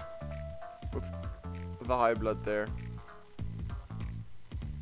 You drag Marvus' burned, scorched body into Clown Church, and you collapse as soon as you're past the threshold. You start weeping. Cheers, fam. I ain't dead, just a little toastier. You ain't gotta cry about it, goddamn. Oh, okay. You help him up and bolt the door behind you. He was right. You do feel safe here. Nothing is collapsing. Nobody is being stricken with a hysterical urge to start a fight, and there's not even a single fire happening anywhere. The mirthful messiahs be protecting us, buddy. Stay frosty, eh? You help Marvus over the two and sit down in one of the pews. You settle in in next to him and gaze up at the imposing architecture. It's not all bad. There's a beauty there. A beauty in being a clown too. You're starting to see. Maybe you're even starting to believe. You turn to look at Marvus, and his face is ashen and slick with sweat. Think that dip in the grill I had heard, but more than I thought. Your heart drops in your chest. You ask if he's going to be alright. As long as we stay in here, we ain't. But can you really stay inside Clown Church forever? You know down to your bones that even if you do, it doesn't matter.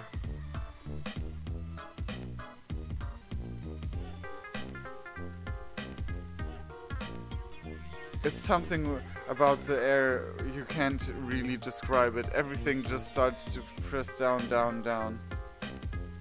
Like you and everything around you is sinking implacably into the earth. But the ground is coming up to meet you too.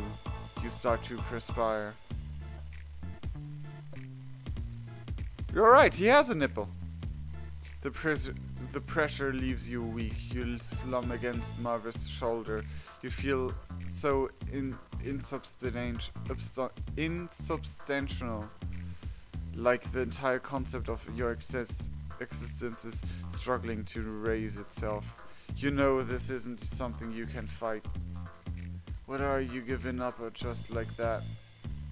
You don't know what else you can do. This isn't how things were supposed to go. This isn't how things can be. You can't exist like this. That depends on what it means to exist, fam. Depending on how you look at it, every branch in the timeline be fundamental to the metatextual structure of the sense of existence itself. You need a tall grating? Even an incident that falls outside of the strict confines of canonical continuity contributes to a consciousness that be built by and could even be said to be at its most essential level defined, and primarily by what the extratextual exchange of interpretational by those who observe it. Damn, his quirk is making it hard to read. Each path is a translucent, fragmented via mirroring or distorting or magnifying certain aspects of the ultimate reality, folds itself invisibly into the fabric of that reality. Itself immeasurable and intangible, but the space it once occupied indelible. The observation of irreality can still inform how reality is to be interpreted, even if that irreality doesn't satisfy even a cursory standard of legitimacy. And the act of contravening continuity can in itself provide definition to that very integrity it defiles. Even if what's going on here can't be said to be true, that doesn't mean we're meaningless. Turn up. You don't know about all that, but you tell Marvus you're glad he's here with you.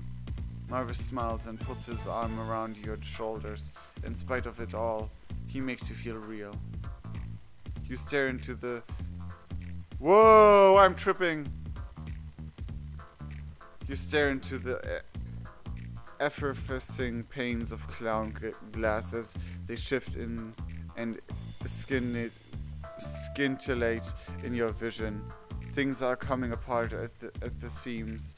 Subatomic concepts scream from the insides of your ears, and the infinity of pure dimension blossoms between the tenacious threads holding the essence of your being together.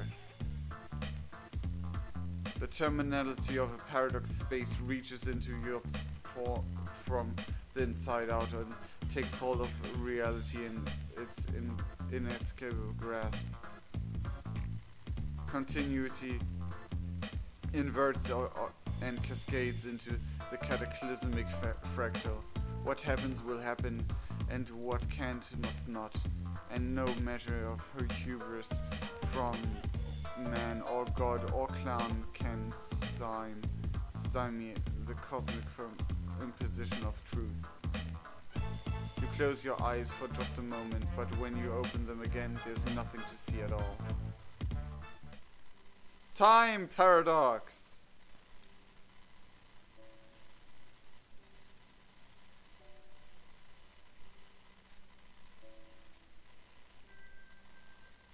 Maybe it's not an actual nipple, maybe it's just color fluctuation. Maybe it's just that the skin is thinner, so you can see through. Also, maybe it wasn't nipples, maybe it's just a troll equivalent of just, yeah, thin skin.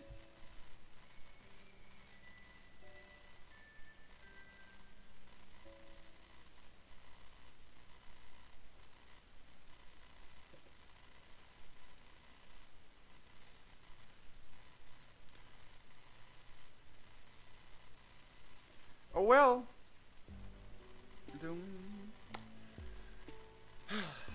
Anyway, you guys can discuss about troll nipples a bit more, because I need a short break. Not only because of my ice cream we earned, you guys gifted to me, to be precise, but also because I want to give you the chance to look into the description below and check out the way into our Discord. And everyone's welcome there, everyone's welcome in our Discord, and I will be glad to see every single one of you in our Discord Discord community. I'll be right back, and then we'll go to the next troll, because I need a short break for the ice cream, and because my voice needs a short break. Be right back.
no kitties. You wouldn't survive eating ice cream. Especially not this, because it's entirely chocolate. With honey. Oh, dude.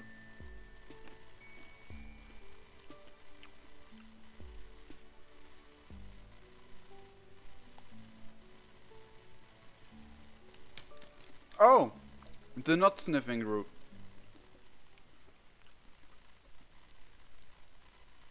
I'm sorry, I forgot about that one.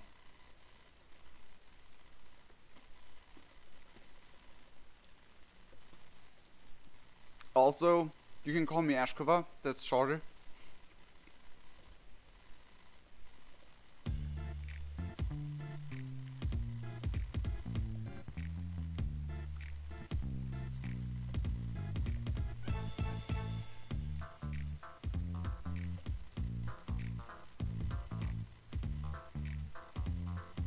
Oh, it just jumps to the stabbing part.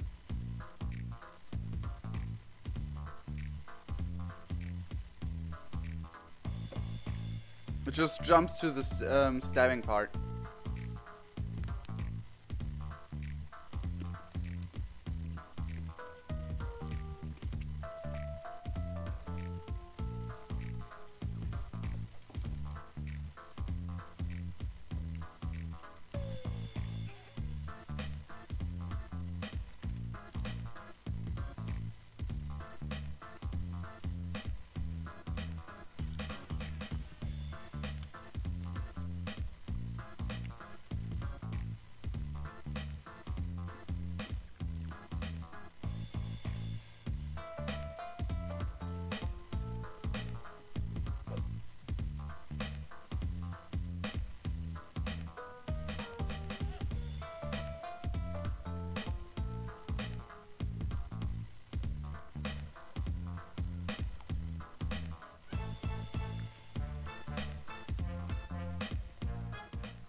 Sniffing was totally unnecessary.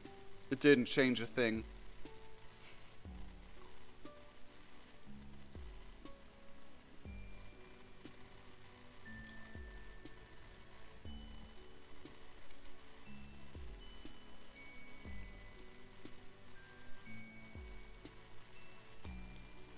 Oh. It's falling apart.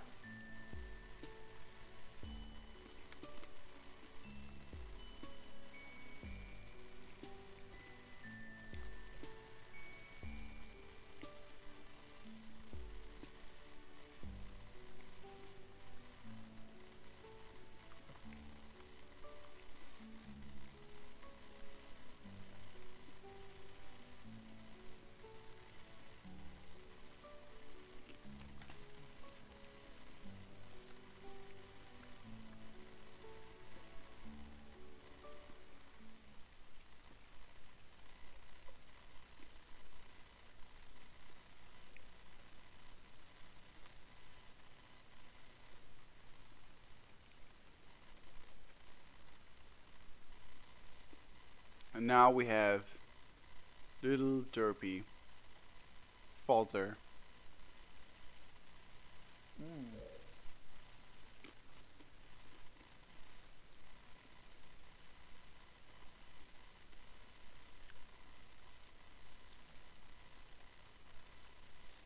I think Fozzer is my would be my class spec symbol. Yeah, so Fozzer's symbol would be my class spec symbol if I would choose my my blood color by my real birth date.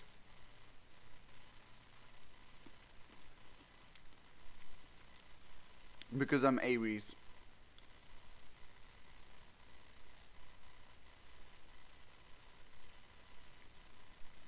Wow.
Fozzer's Durs and Heart? Is he Durs and Heart?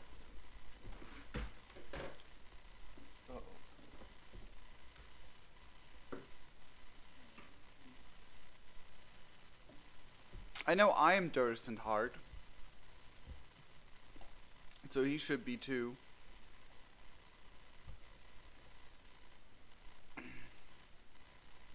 He's so goofy. Anyway, ladies and gentlemen, I already played Marvus, Connor. Now it's time for Fozzer.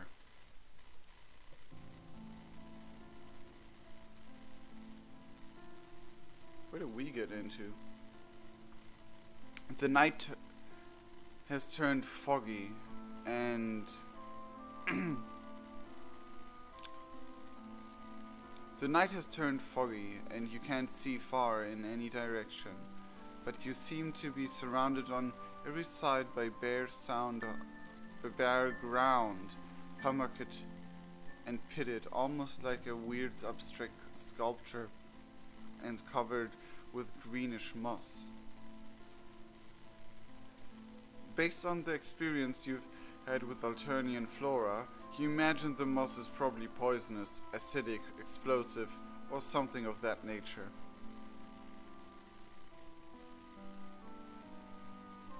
Suddenly, a shadow looms up out of the darkness, making you jump, but it's only a leaning signpost.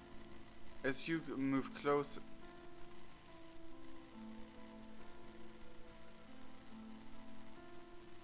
spooky. As you move closer, you can see that the sign says "Welcome to Happy Absence Pit Park."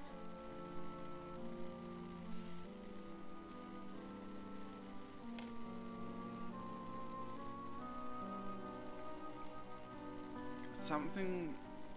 Before you can figure out what that might be, you hear a voice muttering to itself in the fog, and it sounds like dirt being shoveled. Shovel, shovel, toil and trouble, low bloods of the world unite.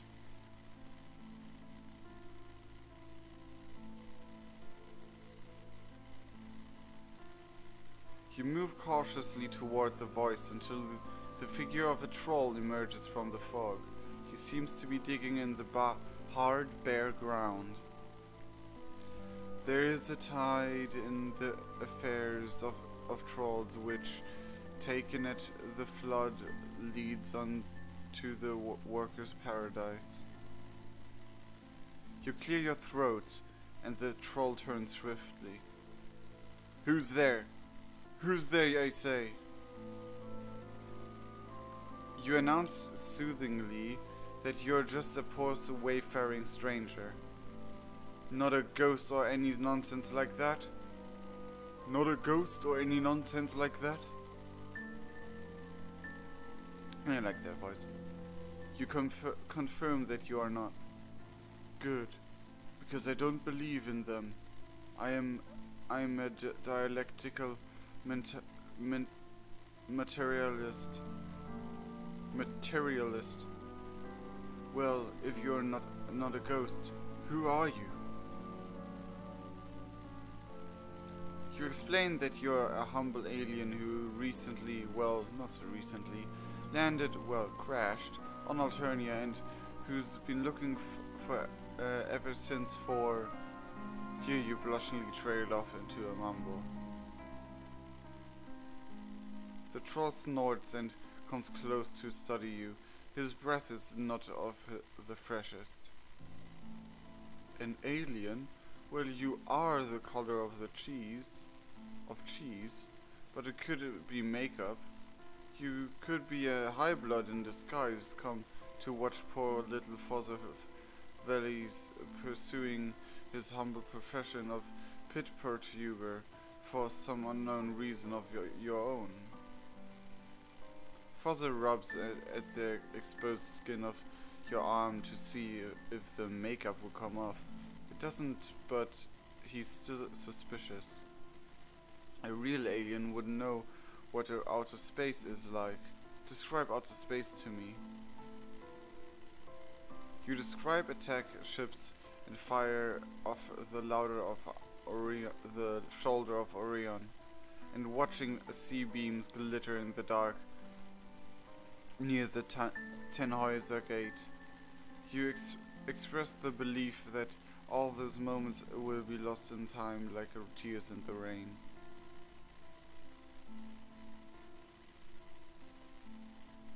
These authentic depictions seem to satisfy Fozzer. He nods his head and seems to think he doesn't appear to be he doesn't appear to be a fast thinker. Finally, he seems to have an idea. Do the cheesy entities where you come from have a strong consciousness of class struggle? You have no idea what he's talking about, but you were always good at guessing the right answer on multiple choice tests. You assure him that the people where you come from have such a strong consciousness of class struggle that they use it to jack up their cars when they get flat tires. A big smile spreads Fozzer's face, and he bumps his fist in the air. Pleased to meet you, comrade alien. All power to the workers. I imagine that finding me performing the honest labor of the work class makes you feel right at home. You assure him that it does. I suppose that you wish you could share in the simple proletarian joys and sorrows of the Alternian oppressed classes. Comrade alien, yep.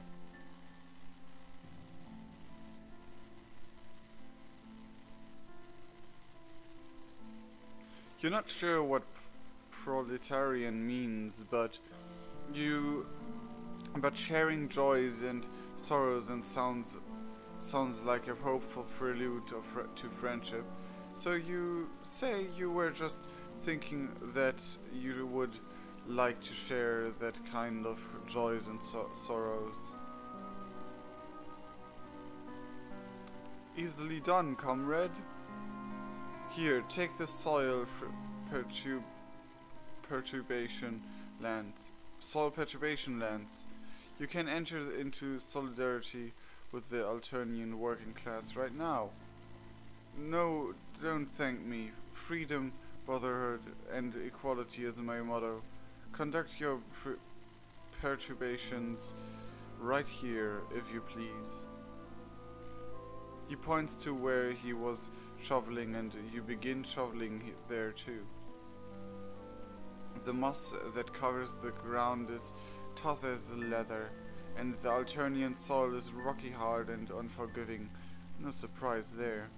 And before long you're sweating profusely, but no exertion is too great for the pursuit of friendship. Fozzer watches you labor with brotherly satisfaction.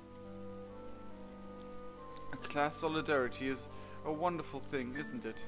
From each according to his ability, to each according to his need. You look like a walking cheese, but your muscular development is impressive.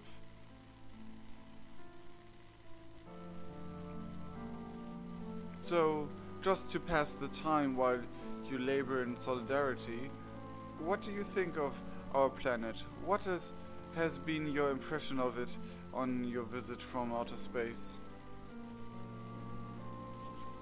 You suppose it's not worse than a lot of places, with some good points and some bad.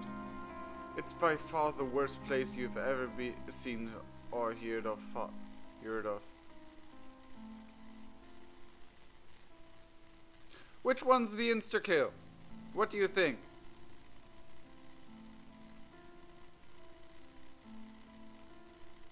I mean, we might look kinda cheesy to him.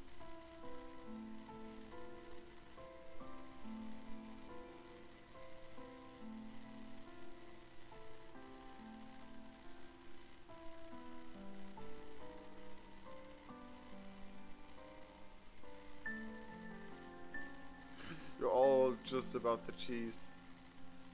Diana Banner says it's the worst.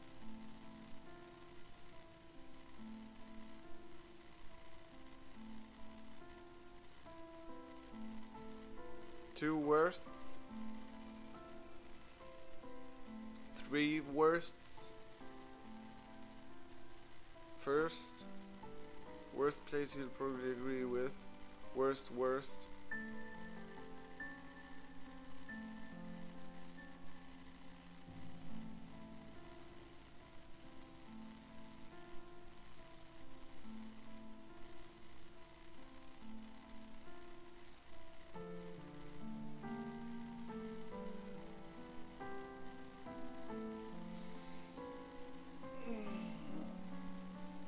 My back is a bit hurting. Oof.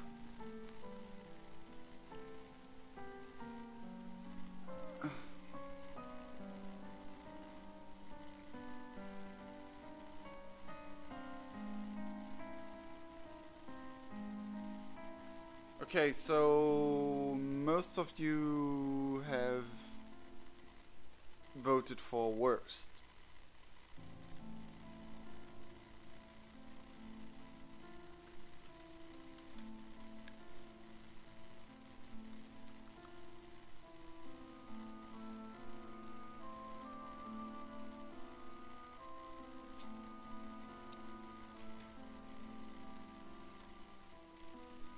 Of chocolate, nom nom nom. So, revolution. The working case in Alternia literally. Some good, some bad, or it's the worst. Most of you have set your eyes upon worst. I already played Marvus's route.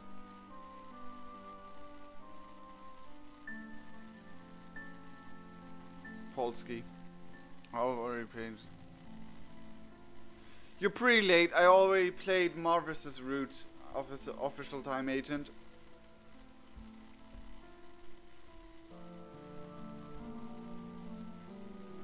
Okay then. It's by far the worst place you've ever seen or heard of.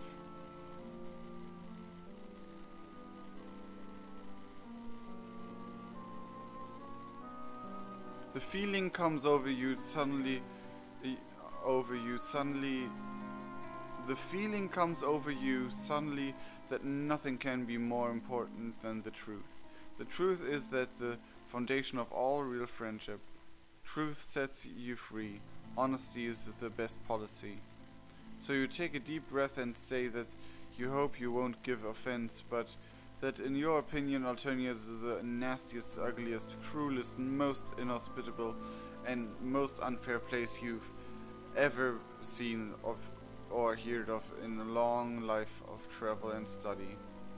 Even the plants are bloodthirsty. Even the soil is hard and mean. You've made some many no friends here, but you've heard it's also possible to make friends with lions, bears, killer whales and other wild and dangerous creatures. In fact, often here on Alternia you felt that you've been locked in a cage with a bunch of such wild and dangerous creatures. As you've talked, you've been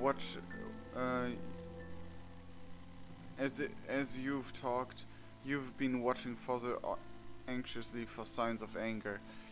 You're surprised to see that instead he seems to be loving it. And what about our political system? You've already put your foot in it, so you go ahead to put another one in it too. You express the opinion that a violent, stratified insectile social structure created solely to generate soldiers for a mad project to conquer the entire galaxy might raise eyebrows in some quarters. You admire natural selection and survival of the fittest as much as the next person, but this is overkill on the Titanic scale. On a Titanic scale. As you've been speaking, Fozzer's smile has grown wider and wider, and he's shown other signs of approval, such as jumping up and down and whirling around. He bumps his fist in the air. Forward to the perfect socialism.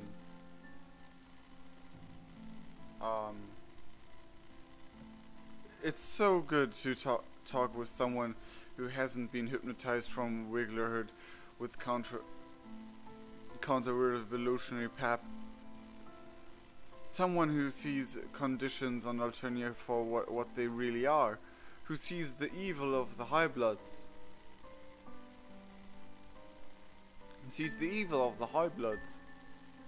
Someone who will march in the vanguard of the workers' revolution to face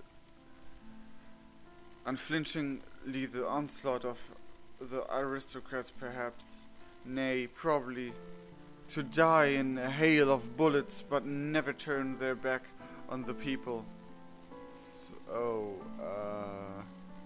let me embrace you, comrade alien. He does so. He's oily and smells like mossy soil and poor ooze. But this does not dampen your spirits. What a better preamble for making a suggestion of friendship.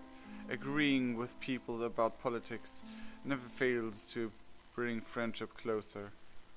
But before you can bring it up, Fozzer, having first kissed you on both cheeks, continues. But we mustn't allow our celebration of the people's revolution to interfere with the honest labor that ennobles us. I'm holding you back from your ticket to the workers' paradise. Please proceed with your soil retribution. All power to the people. Death to arbitrary homospectral discrimination. Forward, comrade! He waves his hand with a flourish and you start digging again. You wonder if it would be just as revolutionary if you traded places so Fozzer could do the digging and you could do the speechifying, but you don't wish to disturb the perfect harmony now existing between the two of you. Instead, you use your little available breath to inquire what all this soil perturbation is in aid of. Why, a coal pit, of course. Didn't you see the sign? This is the Happy Absence Pit Park. Fozzer Velyes, proprietor. There is a clown concert being held not far from here, so I anticipate to brisk demand shortly. Best to be ready for these things. Having a lot of dead clowns lying around rotting on the property is unpleasant, not to mention unsanitary. Get them underground pronto is our motto here at the Happy Absence Pit Park. Wow.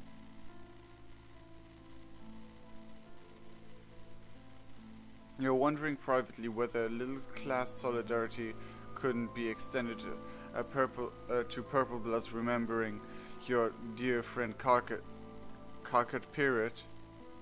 Wait, what? Remembering your dear friend Carcat Pirate when Fozzer seems to give a jump. Carcat Pirate? Another Carcat? What? No, that is not a No, that is not ghosts. No, that is not ghosts. Grateful you for an excuse to stop digging, you turn to look in the direction Fozzer is staring, leaning on on your soul perturbation lens. You don't see anything but fog. You ask what is not ghosts. It's supposed to be Karako. Yep, I know, but Karkat was like, what? It's Karako written wrong. Yeah, probably. Probably, most likely. You ask what is not ghosts. Nothing is. I'm a dialectical materialist, and if any ghosts come around the Happy Absence Pit Park, they should be aware that I won't believe in them, so they might as well go somewhere else. But you literally can speak with ghosts. That's literally one of your abilities as a Burgundy blood.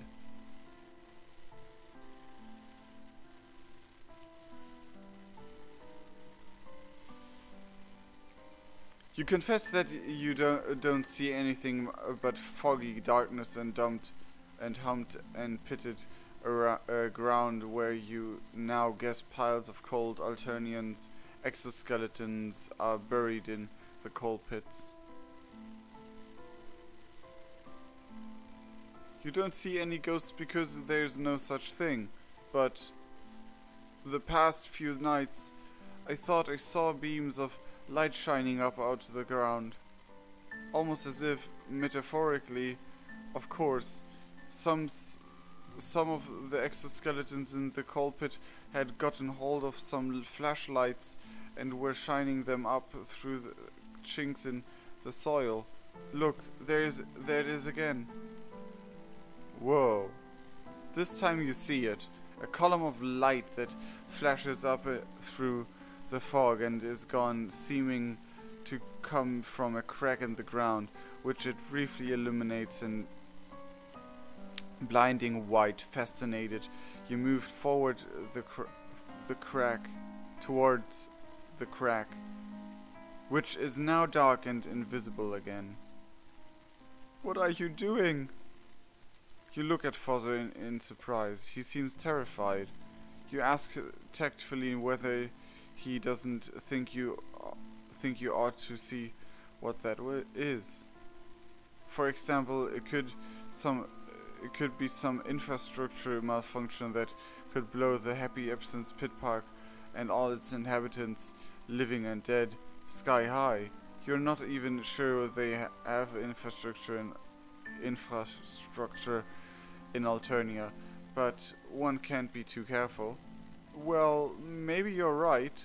We are fearless revolutionary cadres, after all. You can hear his teeth chattering. You move toward where you think the flash came from. Fozzer close behind you, peering over your shoulder. You can't help wondering where he'll be when the vanguard of his revolution is braving nails of bullets. You very much hope that his revolution, if it ever comes, won't happen while you're around. Just then, a whole series of lights flashed silently up from the ground, making columns through the fog. Fozzer jumps and holds behind you. Non-existent! Non-existent! You tell him there's undoubtedly a logical explanation, though you have to admit that you had a weird feeling just now when the lights appeared, like a momentary dizziness or feeling of discontinuity.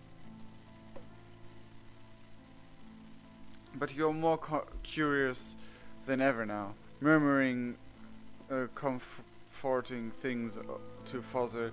You start digging right around where the lights you just saw came from. Then it's weird, because you break through some kind of thin crust, as if the soil in that particular place is just a few inches thick over a brittle surface that your shovel goes right through like old pottery. You wonder whether you've inadvertently dug into an old coal pit, but what would bright light be doing coming out of a old coal pit? And in some weird way, it doesn't feel like a coal pit. It feels like something metaphysical, like reality itself is particularly thin right in that spot.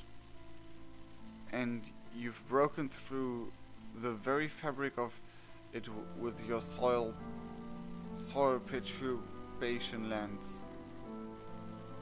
You dig around the edges of the hole, enlarging it until it's about a foot wide. The darkness within makes the darkness of the Alternian night seem bright by comparison. It's so dark that the soil falling into it and the part of your soil perturbation lens poking into it seem to vanish completely, as if on the other side of that hole reality itself gives out.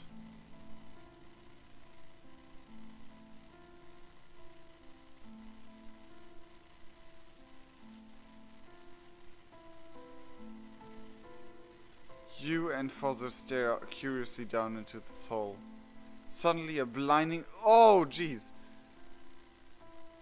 Suddenly a blinding but strangely blank light bursts up out of the hole into your faces. And at this same time there's a deafening sound which seems to vibrate the very framework of reality like a gigantic needle scratching a gigantic record.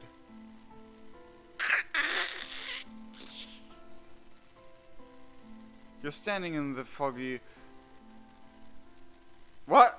You're standing in the foggy night holding a soil perturbation lens that has been handed to you by Fozzer Velyes. He points to where he's just been digging, and you begin digging in the same place. The moss that covers the ground is tough as leather, and the Alternian soil is rocky hard and unforgiving. No surprise there. And before long you're sweating profusely. Strange. Like you were just standing somewhere else, doing something else, seeing something else. The after images of a blinding light and a deafening sound seem to linger in your eyes and ears. But around you is nothing but dark fog and bare ground bumped and pitted. You must have had a dizzy spell. You shake it off and begin perturbating the soil. No exertion isn't too great for the pursuit of friendship. After all, Fozzer watches you with satisfaction. Honest work is a wonderful thing. All hail the old regime, huh? You look like a walking cheese, but your muscular development is impressive. Groundhog Day, yeah. It's a mini scratch construct.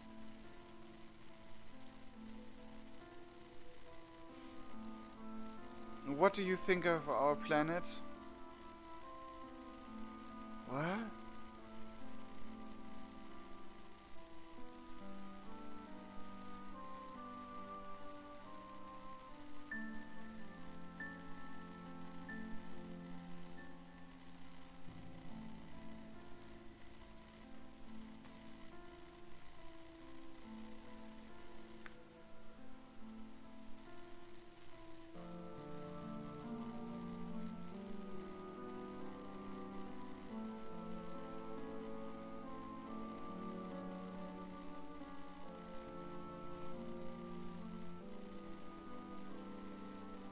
Worst place again? Should I pick worst place again? It's getting cold. I'm getting tired and it's getting cold, damn it.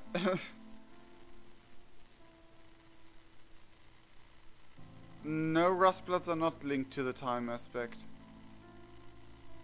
Rustbloods are just generally spooky.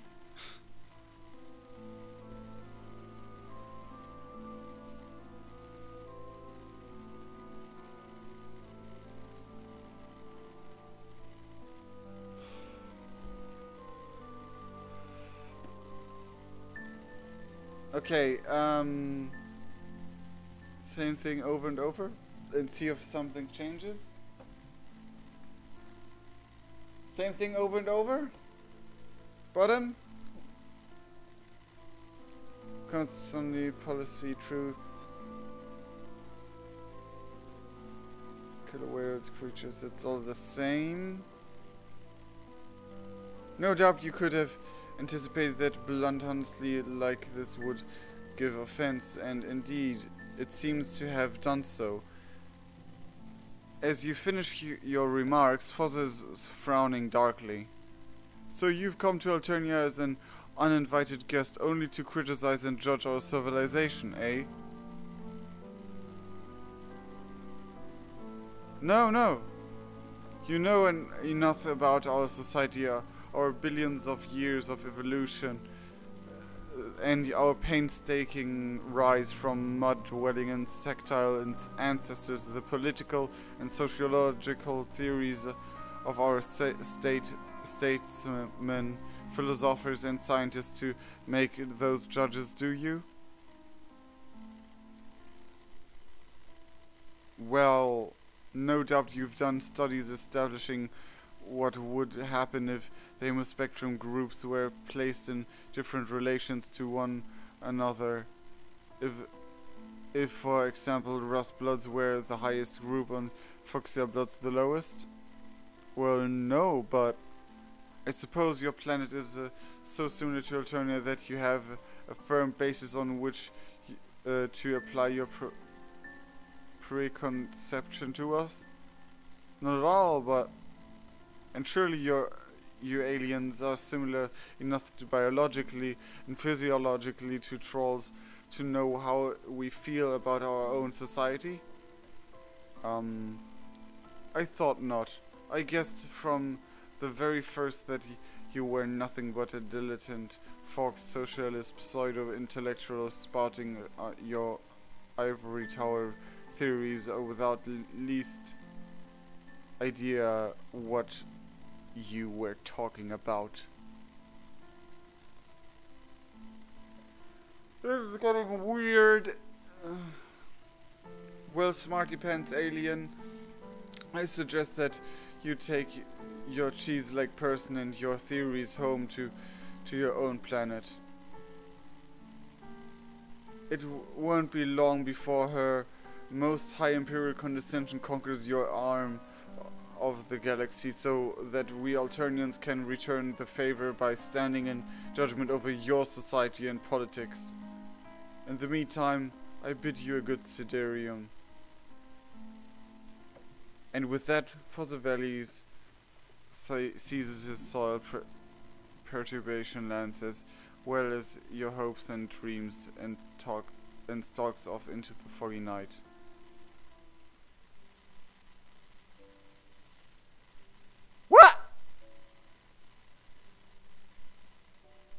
What?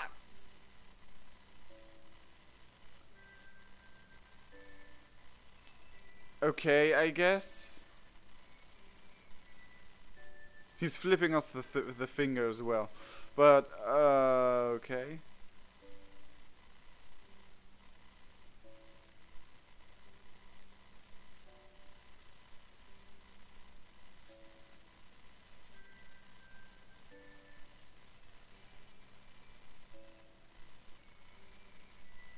And the troll call, his expression changed?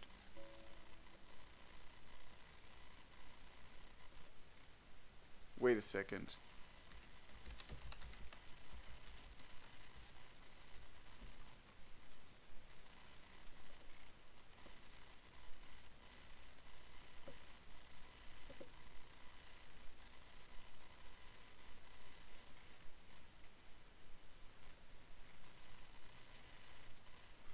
I don't see a change, to be fairly honest. But oh damn. And now I don't know what I'm supposed to pick or not pick.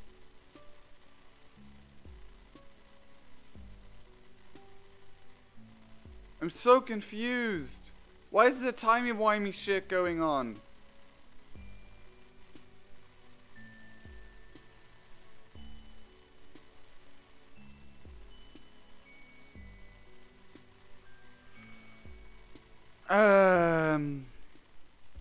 Okay.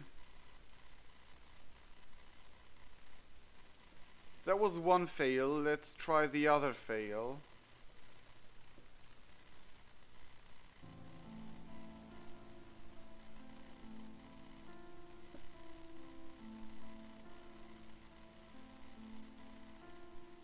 I will. You suppose it's no worse than a lot of places with some good and some bad points.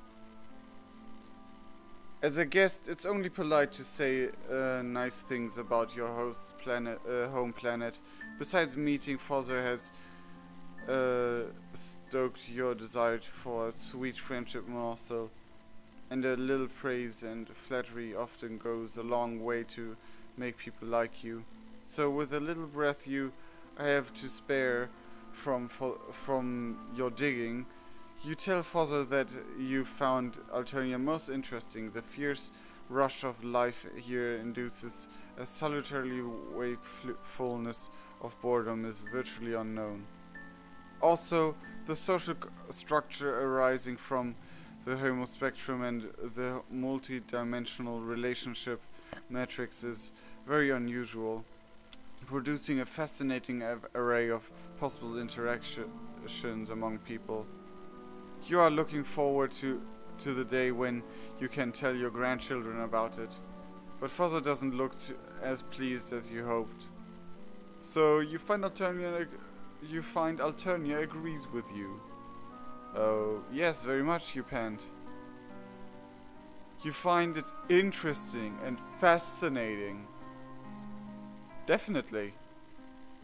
To you, the spectacle of those who happen to have been born with certain blood colors and exploiting and oppressing those who have not is just picturesque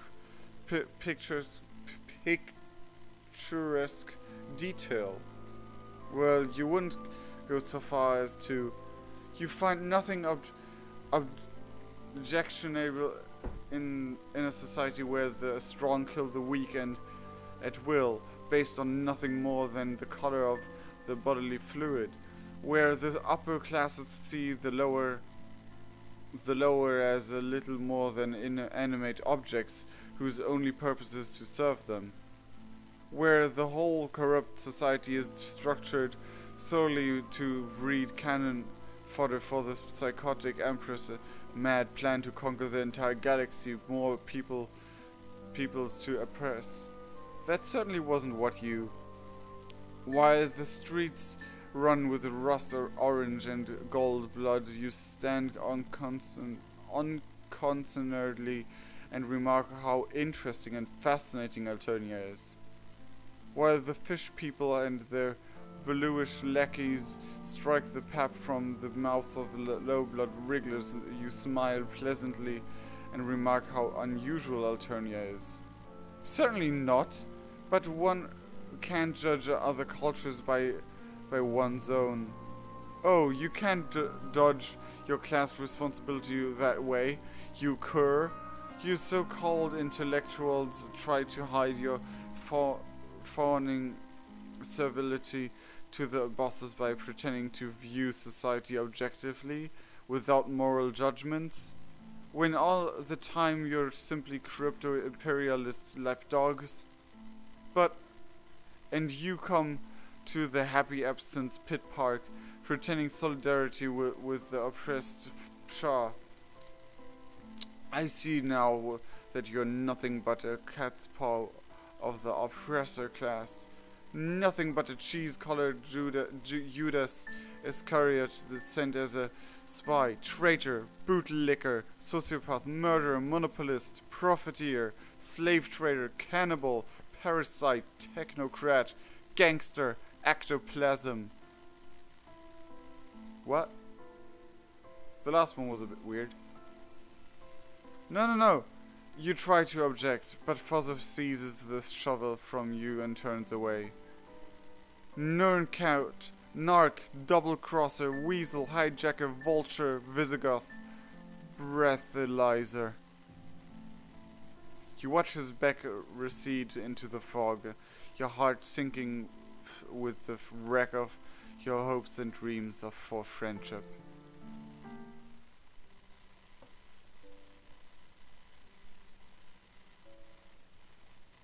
Probably not, probably just a thing, but...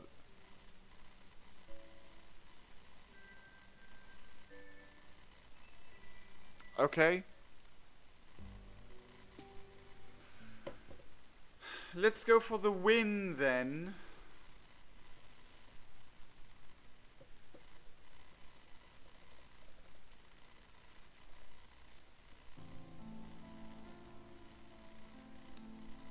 The worst place I've ever seen before. Time warp. You suppose it's not bad and not worse. It's not that and that. Goes along to people. So the little breath of you for interesting the fears of also this social structure arising from the hemospectrum and the multidimensional relationship matrix, all the same. You're looking forward to one day. As you're speaking, a satisfied smile overspreads Fozzer's face. I'm glad you recognize the nobility of your ancient society with its orderly hierarchy and naturally evolved degrees of privilege reflecting naturally evolved degrees of ability. So much mouthfuls. You're pleased that your words have met with approval, but you're still a little troubled. You have an odd déjà vu sensation that this whole exchange could have gone quite differently, maybe even did go quite differently sometime in the past or in some parallel universe. You inquired timidly whether the total domination of the lower bloods by the higher of Alternia doesn't sometimes feel like oppression. Never! I myself am only a rust blood, so I lack the privilege of the higher bloods. But the most important thing for a society is that everyone should be in their appointed place and do the things that they're suited for. If all of the passengers in a rowboat keep their seats and row in the same direction, the boat will quickly reach its destination. Oof, I need to feel more blanket. Even though this is not a blanket, but whatever. But if the passengers all jump up and start running around and grabbing the others' oars, the boat will capsize and all will be lost. You remark diplomatically that Alternia isn't a rowboat rowing toward a destination. You're wrong! A planet is very much like a rowboat advancing through the black water of space, and as for our destination, all of us on Alternia aim at but a single goal every hour of every day: to serve her most high imperial condescension in conquering her glorious galaxy-wide empire. Long live the Empress! Well, you suppose the sense of being part of something larger than yourself makes up for a lot. It does! And naturally evolved systems are almost always more robust than artificially designed ones. They are! And it's true that Alternia's social structure does string some semblance of order to a collection of 12 disparate troll subtypes. 12? How does... It is! 12? That's wrong though, because the Lime Bloods have been wiped out and we do not know about the Lime Bloods, so...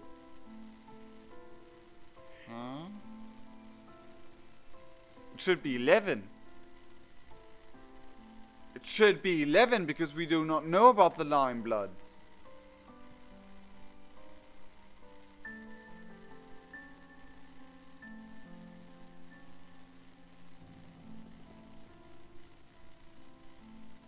Fozzer beams at you fondly. There's nothing that warms the heart like someone who thinks you're right about everything.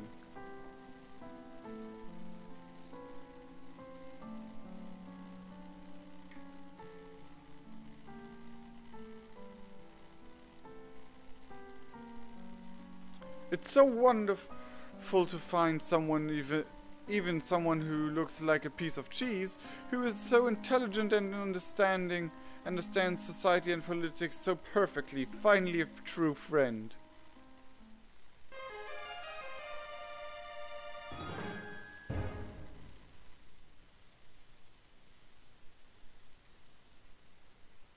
That was it?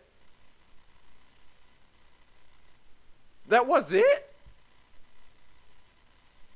It seems like I'm missing something.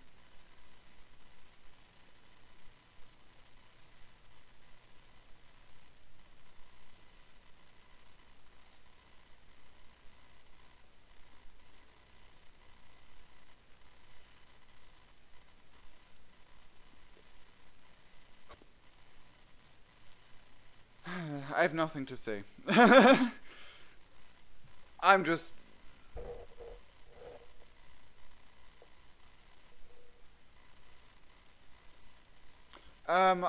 at Havel, nope. It has been stated that the Limebloods have been entirely wiped out by the time the Sufferer was born.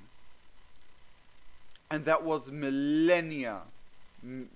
Like, that was about 2,000 years or 2,000 sweeps at the very least, if not even more, than before Hiveswap plays.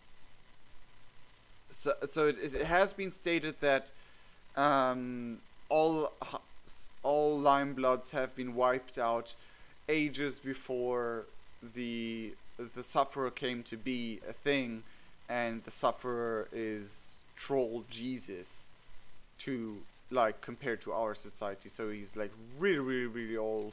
Like, many lifespans have been lived after him, after he died. At least lifespans for the lower bloods, but yeah.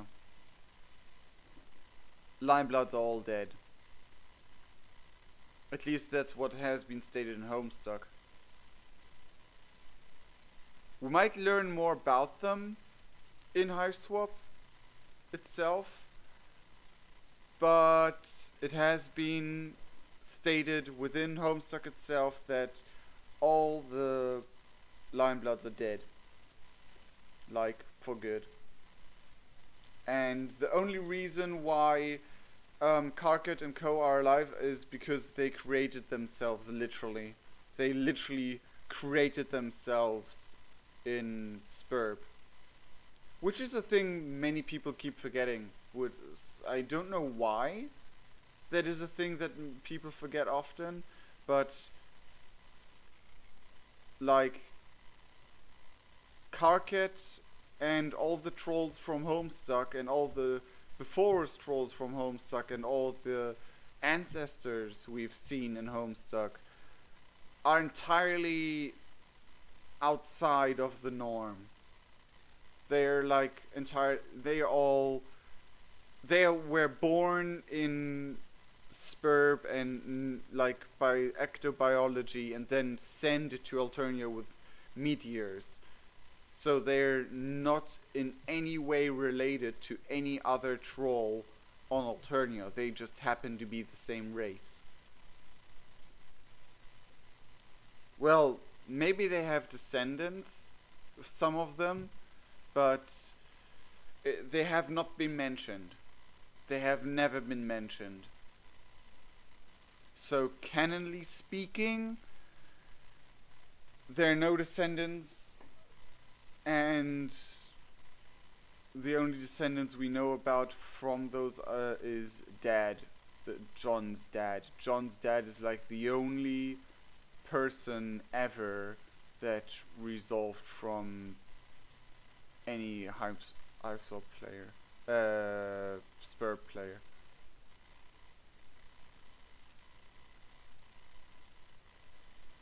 But yeah, this is it. Weird, wacky, timeliney stuff going on. And then, wait a second. Okay, that does nothing. And a really hot clown.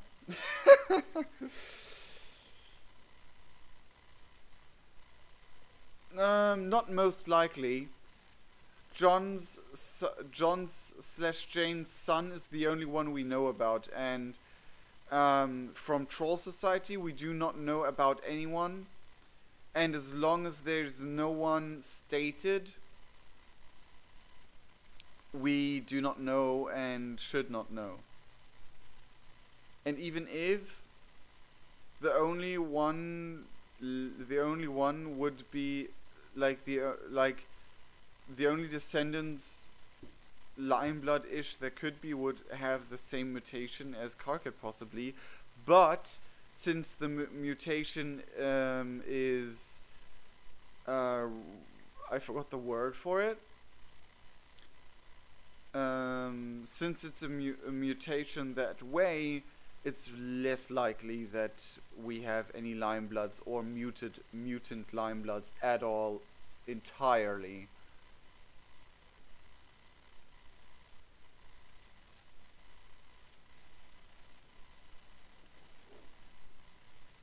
Yeah, but it's olive green. It's olive green and jade green. And when you mix them both, kinda seems lime, I suppose. Or if you mix green and olive. Yellow and olive. Does it? Where was lime again? I don't know. Anyway, anyhow, I hope you enjoyed it this far, because it was amazing. I loved it. Even though this one was a little bit weird. Both had kind of like timey-wimey stuff going on. So I think we're kind of up to something. But I'm not sure. Anyway, I hope that you guys enjoyed it as much as I did. If you did, then please consider leaving a like and checking out the links in the description below. Like, most and foremost, the Patreon page. If you take a look at it and consider subscribing us on Patreon, you will get many rewards and help us out really, really greatly. Or just head into the description and join our Discord server and talk to us, have fun with us, and enjoy Hiveswap and Homestuck stuff with us, or other things as well. And also, in our Discord, you will be always updated and always told if one of us streams or makes a video in there. Unless people don't post it there because they forget about it. But I always put the links in there if I make a video or stuff like that. Anyway, I sincerely love all of you guys, every single one of you, and we hit... What was the max today? Let me see. 130 was the max today. Damn, guys. Thank you so much for that, really. I thought of, yeah, maybe 100. Maybe 102 will be maxed out, but maybe not today, maybe another time. But you maxed it out by 130 today. I love it. It was amazing.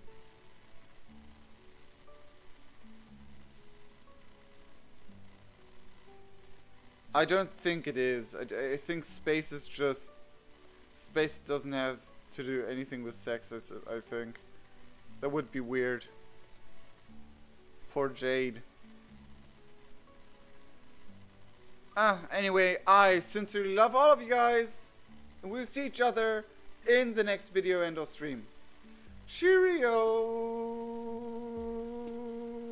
Bye bye. Cheerio. Bye bye.